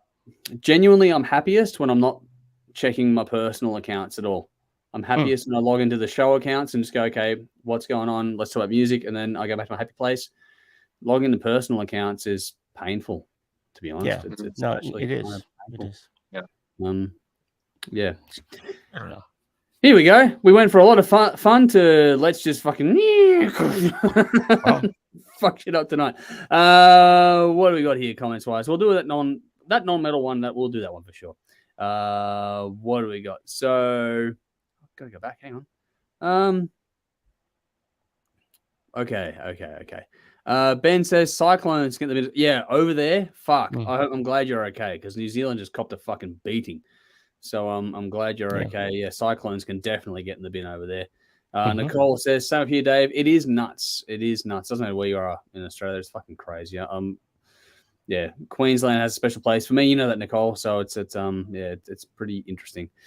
Vinny says, Albo's spending billions on submarines while Australia is suffering financially. I hear you, Dave, in the bin. And don't write off the other lot either, because the Liberal Party spent billions on fucking fighter jets that still haven't been delivered yet too. So they're all fucking as bad as each other. The whole fucking lot. Right.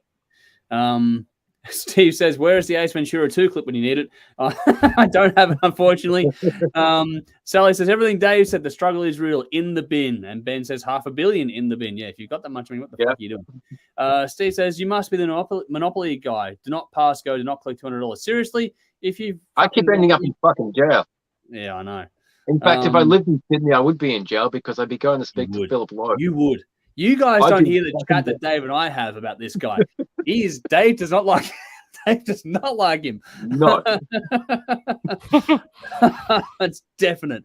Nicole says the guy that ran Coles Mire then went to Australia Post and somewhere else. I can't remember his name, but he was over $1 million a year in salary. What the fuck, man? Vinny says, I spend the rest of my life on Facebook Marketplace if I win Lotto. That's not a bad way to do it. Seriously, if you win that. Old adage, Andrew. Yes, that's true. From Nicole there. Darren says, yep, this week has fucking dragged like a motherfucker. So there we go. It's all there too. Vinny says, my fear from being tired after a long weekend, but Monday you've begun to slip into holiday mode of sorts, then Tuesday comes at you like a smelly can of tuna. Pretty good fit. Yeah. Not a bad way to put it, actually. Andrew says, got another great show, boys. Have a good weekend, and she'll do it all once more next week. Yes, we will be back again next week. We'll be back. Michael says we can chuck insurance companies in the bin too. Yes, we can. That's true. Absolutely. We can. Definitely we can do that. And Darren says, with you, Dave, he can fuck right off. So there we go. Get more love there. And Nicole says some planes have been delivered, but they are shitty used aircraft. Yeah, no, those fighter jets, that was a bad fucking deal. Bad deal. Fucking Abbott can stick that right up his fucking ass. Up his clacker. Yeah, we have been fucked over on that front for decades. It's a fucking disaster. Anyway, I'm not going to get into that. That'll send me. Ask my wife. That sends me on a fucking spiral that won't shut me up. So I'm not going to do it. She has to hear about it all the time. So I'm not going to continue it here. But that'll do us for tonight. Thank you all so much for joining us. It's been another fun week. Hopefully you've enjoyed the show. We'll see you all again, same time, place next week with other stuff to come in between now and then. But until next time, though, I'm Andrew. I'm Dave. And I'm Jeff. And listen to the new Avenged Sevenfold. Yeah, I haven't checked it out yet. I want to check That's it a out. great song. I think you haven't heard it? No, not yet. Avenged That and Sevenfold? Winger. I want to hear the Winger one too. I haven't checked it out yet. Avenged Avenged Sevenfold. Yeah, Avenged Sevenfold. Yeah, Bring back Bryan Adams. Now bring back William Shatner. Oh my God, here we go. I will say one thing before we go. That Avenged Sevenfold song, there's something up with the singer. I don't know what it is, but he sounds like he's singing.